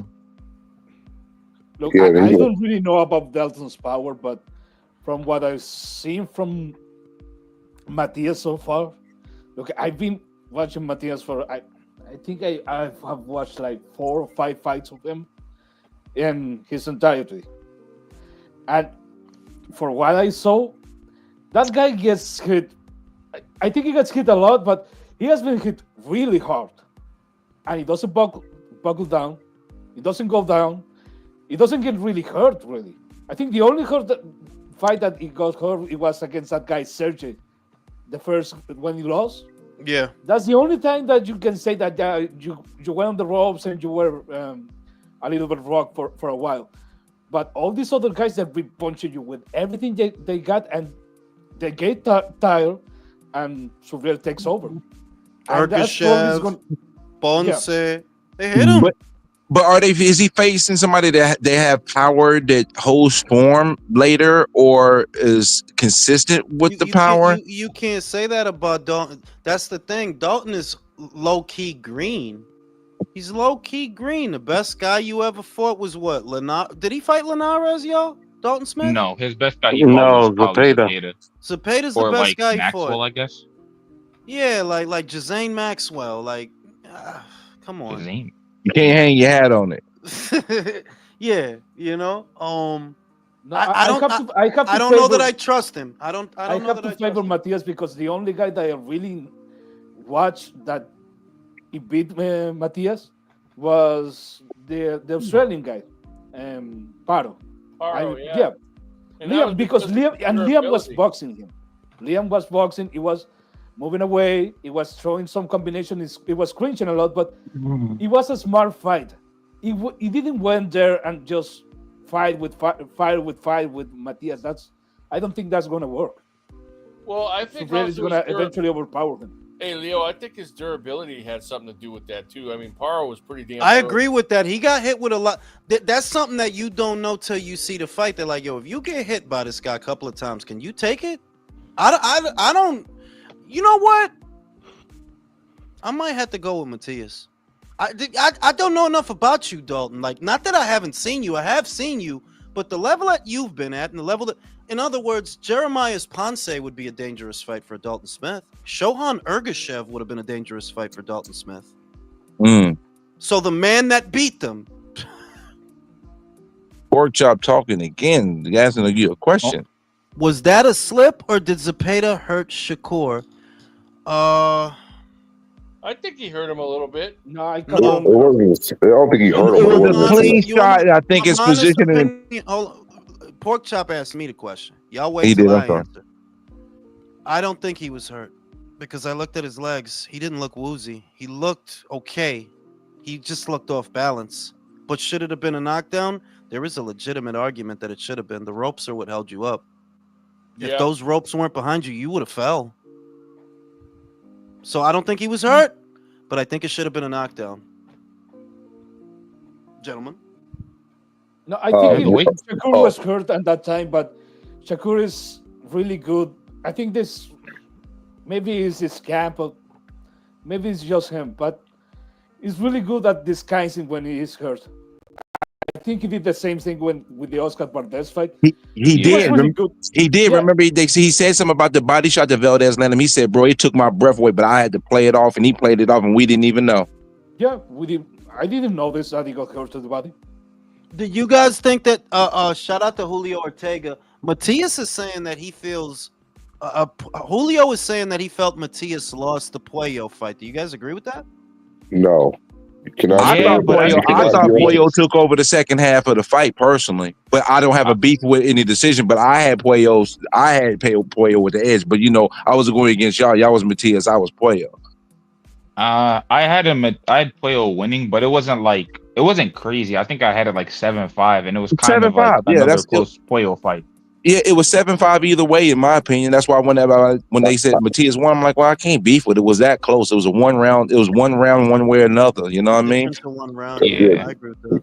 And I don't subscribe to the you got to beat the champion. No, you got to win more rounds than the person you fight. No, the thing is that I mean, like this rally that Puello had wasn't for me at least. It wasn't until really late, and I maintain my original position that bro, you're not supposed to spend that much time on the ropes. Motherfuckers in this era is too comfortable sitting on the ropes. Like, nah, you getting bullied, bro. Yeah, you throwing punches, but you the one on the ropes. When do you put him on the ropes?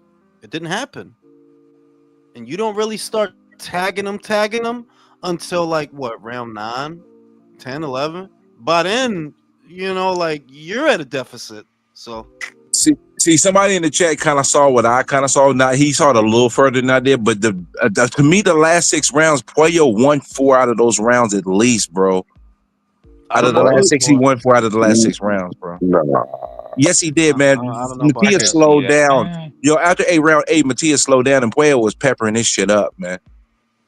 Okay, well, you said after round 8, so I gave Matias from 3 to. I gave Puello the first couple of rounds. After that, 3, 4, 5, 6, 7, 8, we all went to Matias. I even gave him 9. You gave him round 9? How? Bro, you cannot be on the ropes and getting outlanded, bro.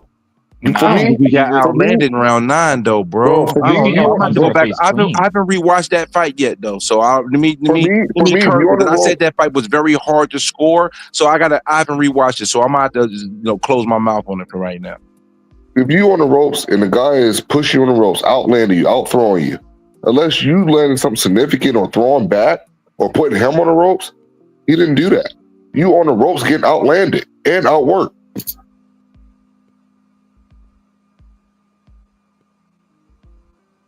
But who landed more punches in the fight? Even though I know, Conky Box is a flaw system, but didn't Puello land more punches? It was Puello. I think Puello was up. Puello landed more punches, bro. Because I'm telling you, the second half of the fight, I saw Matias fade, bro, and Puello started just pepper storm his shit, bro.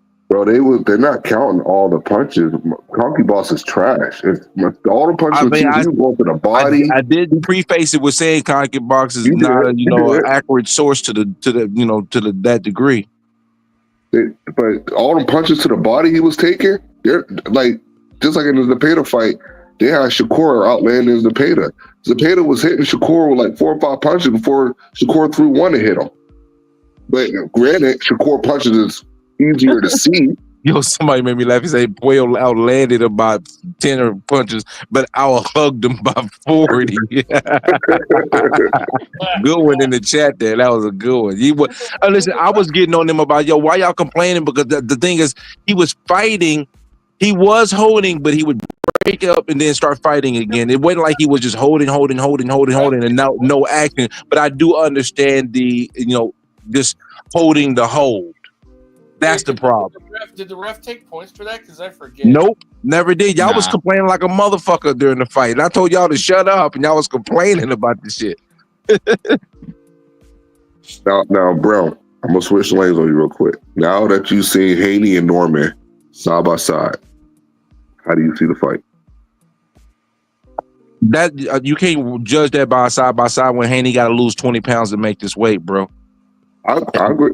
I agree with Norman's that. already in fight shape. Norman probably only got to lose 7-8 pounds max, and he's already in his fight shape. He just got through fighting, and he's always staying around his what's the name. He's a natural welterweight. He's only losing, maybe 10 pounds, at most. So I'm not gonna go off a photo of that. Plus, even if Devin is bigger than him, he don't got no power, no strength like that. I was saying, do you see the fight closer than before? No, because I see the mentality of Norman and how he conducts himself, and he's going to be calm and patient. And Devin can't run. He can't run and hide. And he's going to have to throw punches. He's going to have to exchange. Norman's going to be able to cut off the ring, and he's going to have to exchange. And he ain't Ryan Garcia. When he hurts you, he going to finish you. We'll agree on that. I agree on that. I remember all the real Norman fights where he showed that he was an elite pressure fighter, bro. I remember all of them. Can you tell me some? Hey, say that again. You said the elite pressure fighters, the elite punchers that Devin fought? No. I said I remember all the elite pressure fighting moments from Brian Norman, bro. I just want to, just refresh my memory, bro. He's not really a pressure fighter. That's the thing. But people talk like that's what he is. People be talking like he's a pressure fighter, but he's not really a pressure fighter. That's why I be like, yo, you Haney fans is tripping. Y'all don't know what you're really looking at here. I know. So I'm looking at a boxer puncher, right? I'm looking at Norman as a boxer puncher, right? It's fair, yeah. I think he's a little more versatile than people think, but yeah, I would classify him as a boxer puncher. Okay. He's not no real pressure ability. No, the thing is he does sometimes apply pressure, but he's not a pressure fighter. Do you think he has to become one to beat Haney in this fight? Yes and no, because the thing is you can apply pressure and bait him into doing certain things and then turn it into counters. And I do believe that's going to happen at some point in this fight where he'll pressure and then try to back off and try to see if Haney engages and force Haney to make those type of mistakes, because he's going. I know that Norman's not going to fight Devin's fight. He's going to try to dictate the terms. He don't give a shit what Devin going to do until he see it. He going to make Devin fight his fight. What's Brian Norman's reach? Well, actually, no. I think it's only an inch longer than Haney's. It's actually longer? To my reach? Yeah. Talking about what, Brian's over Devin's? Yeah, I think it's only an inch longer. That don't sound right. Oh, it is? No. He's right. Damn, he got it exactly right. That don't sound right either. Nah, yeah. Don't be mad at me because I know my shit. Yo, you suck ass, Jules. Fuck you, Jules. Yeah, big pause. Fuck you, Jules. So you bastards is no damn good. But I mean, that's a huge factor. That's a huge factor because Devin has benefited from that for a long time. If Brian actually has more reach than him, that's one more reason to pick Brian. Devin not used to nobody. Yeah, because he can't be to keep Brian on the end of his stick. Yeah. And the thing is, the one of the key components that Haney uses is body work. When you use body work, what do you expose? That head. And I believe Norman has reflexes quick enough to pop his shit and anticipating him going to the body. I don't think Devin could take a punch from Brian, to be real. And I ain't even overselling Brian, but yeah, I don't think you could take one of those. I honestly don't. One of them uppercuts and one of them hooks, I don't think he could take one of those. Don't think he'll ever have to take an uppercut, but Well, what's Brian's footwork like? Because that's what it really all boils down oh to. shit, that's what I've been saying. It's not Yo, good. It's not good. who is that? Somebody's going for Haney. Who's that going for Haney?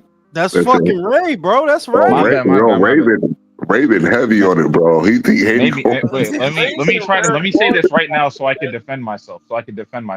This is not me bigging up Haney. This is me dunking on Brian Norman.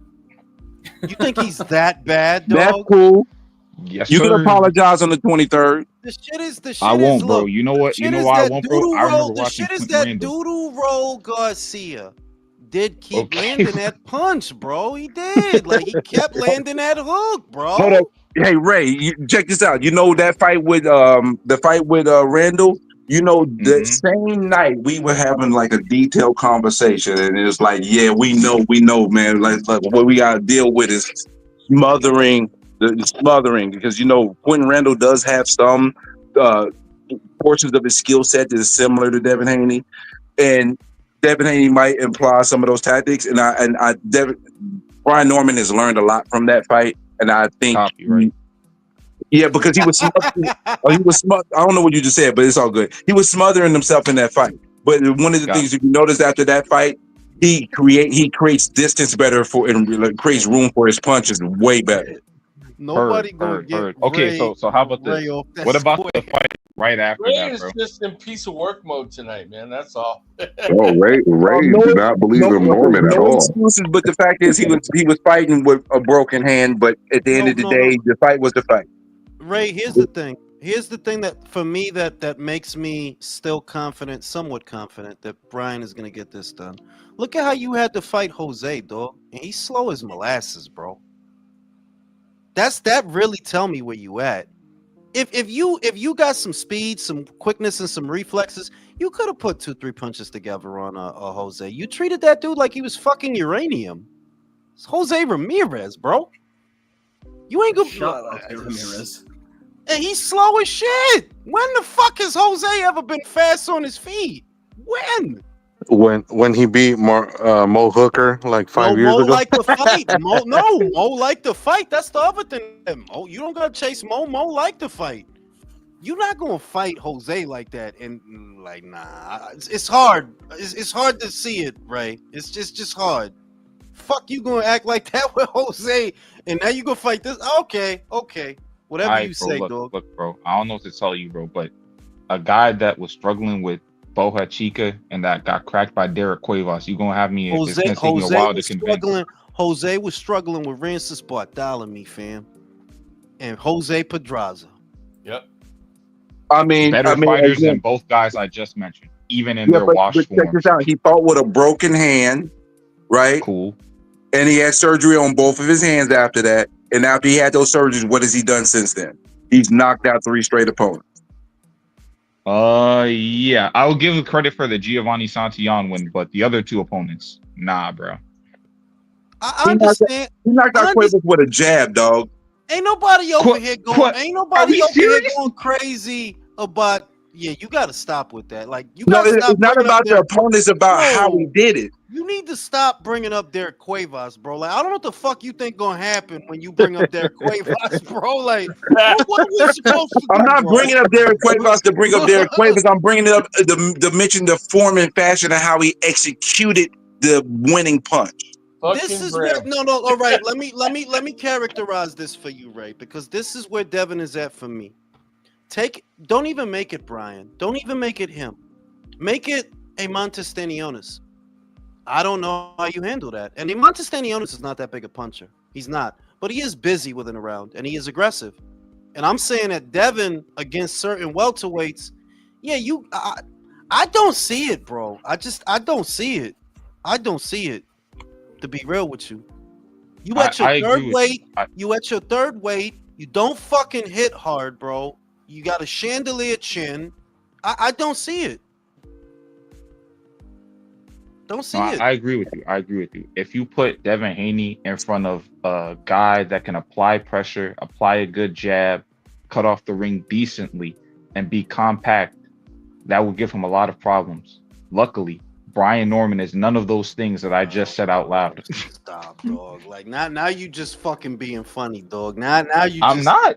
I'm being serious. I think he's serious. I think he's serious. Which just makes it funnier. I remember I was like watching Brian Norman, like those first two top rank fights, and I was like, whoa, this might be one of the worst fighters I've ever seen. Nah, you know. Okay, now okay. you need to Yeah, stop. you're going overboard. I am. Go watch him. Go watch him right now. I'm not Jules, gonna right after turn off this live and watch I him. don't need to watch him, You man. think I'm joking? Go watch the My Quentin Randall dude, fight like right I now, said, bro. there's It no was way. not a good performance at all, no doubt about it. But again, me and Senior we were talking about that for some hours the night of the fight, and we were talking about the things he needed to work on, and they looked like they went in the gym and got it done. Do you know what's happening now? This is what he did with Isaac Cruz and fucking Rayo. Same shit he's doing to Brian Norman right now. He Nah, did to I fucking did Rayo. not do this. So when I told you, Isaac's fucking shit, bro. No, and it wasn't even that one. You know which one it was? I fucking told you that Rayo is not beating Gary Antoine Russell. Do you remember that? I told you Gary's too fucking big, man. Like, I know he's got his flaws, but he's too fucking big, and he's gonna get him. I told you that. You're doing that shit to Brian. Doing that shit. Do you really want to go in the past? You want to do that, Jules? I'm just saying, dog. I don't see how a guy. I just don't see how a guy needs to be that careful with Jose Ramirez, a young guy. That's crazy, bro. Do you think that Stanionis would be that careful with anybody at welterweight? Do you think they would be that careful with Jose? He's there to be Nah, but at the same time, didn't they literally say that he was like, yo, I'm trying to, his dad's willing to fight that way because of the fucking Ryan fight on the horizon? Yes, bro, but why would you, though? Why? Why would you need to be that careful with Jose? Jose don't be worst fucking, case scenario. Jose don't be annihilating motherfuckers like y'all treated that motherfucker like he 140 better beef. Like he's Subriel Matias. No, right. You're going on Brian Norman. It's just crazy that time you said that Munguia was going to be the new face of boxing. Oh wait, that wasn't you. Who was look, that? all right. Fuck you. Too, Yeah, Jason, you. right? That's Fuck what I you was about to too, pull Jason. out Okay, too, bro. that's I was fucking actually great, gonna bro. pull out the what's it called? I was gonna pull out the Josh Warrington would beat Luis Lopez. Then that doesn't happen. I'm gonna be looking for saying that. Okay, but okay. Like I got a few bad picks. I'm not pointing out your bad picks. I'm just saying that I think you're not giving Brian a fair shake. No fighter who's really all in a prime and they're firing on all cylinders needs to fight that way against Jose Ramirez. Like, nah, something is wrong with you. Why would you need to be that careful? Also, are we acknowledging? I think mentally, there is a big disparity going into this fight. Yeah, Brian's feeling confidence himself. and all that. Brian's feeling himself, is Devin. No, he's watching other people get knocked out by left hooks and having flashbacks. Ray, I can't wait till the 22nd. We're gonna come back and talk about it when the fight's over. The smoking gun for me, before I close out the live, the smoking gun for me is going to be the Ramirez fight because there's just no way to reconcile having a fight that way against a guy like that. Like that dude's slow as shit, slow hands, slow feet, leaky defense. Put some punches together, Devin. And there was a time when he was more confident in his offense than that shit. And now you're fighting Brian. Okay. I only think he's fighting him because he's desperate. If you weren't fighting Brian, who were you going to fight? Did you know that there's a rumor he was going to fight Bartholomew? Did you hear that? No, Haney and Boots didn't happen because Boots and them wanted to make it at 152. Yeah, but I mean, look, I know that Boots is he moved funny, you know, and I don't even doubt that that's true. I believe it, but Boots' thing has more to do with his weight than fear of Devin Haney. Like, at some point we got to use our brain cells, gentlemen. Like you think Boots is running from a Devin Haney fight because Devin's too dangerous for Boots? Not at all. He's just, the guy outgrew the weight. It really is that simple. I'm not making excuses for him, but if you ask me why didn't it happen, the guy outgrew the weight, dog. He's been there for a fucking millennium, and he's huge. But I always wonder what was the difference in 3 weeks, though. I always wondered that. It always kind of threw me off a little bit. What was the difference between 3 weeks before the 19th? If you was really fighting Brian Norman, Are you really want to fight. you doing the spin doctor thing It's again, not a dog? spin doctor. They had It's a just whole a spin. It's fucking just a year. They had a whole fuck. It's not 3 Can you weeks. please, It's a whole can you fucking please put down the year. ball down for a second and actually use that rational brain? You got that wonderful Capricorn brain. What's the difference in 3 weeks, bro? Like seriously, come on. Like It's not 3 weeks. It's a yes, it year of was. a guy. No. Listen, No. because when they came to you, Dude, when they came to I'm not you, talking when about. they I'm not came to talking you, about that no. situation. Listen. You're talking about what happened recently. That why couldn't you wait until after the fight to come back to us? Because you've been playing with them for a year. If I'm Boots, I do the same thing. I'm not waiting around for this fucking guy. I already tried for a year. I came to you already. You want to do podcasts, bro. You want to do interviews. I already went to y'all. Y'all didn't make us no offer. But you gonna tell us what we should pay you. Eat a dick, bro. I did the same thing. Yeah, but they can pay Stanley Jonas that money and give him the neutral venue that they were trying to get. Bro, this is They asked for the same thing. They was wanting to pay 1.7 for a neutral venue, though. Here's the wild thing. That's like asking me, well, why'd you eat her out and not me? Because I fucking wanted to. That's why. It was too late for you to be making me laugh this loud, bro. Chill. That's why. The fuck? That was funny. You know what I'm saying? Now look, I'm gonna fucking go to sleep. Take your ass to bed, you old bastard. I am leaning towards Brian Norman. I'm sorry, but that Ramirez fight, there's no justifying that, Ray. I can't think of a reason you would fight that way against a fighter like that if you're firing on all cylinders. Even if your daddy did tell you to do that, why would he tell you to do that? Well, good night, everyone. Enjoy day 2 of Berlanga got knocked the fuck out. I am gonna enjoy that, bro. You know what? Let me put something on the grill right now. What y'all think I should put on the grill? Good night and God bless. Bacon. Good night. Turkey bacon. Good night, Jules. Turkey bacon.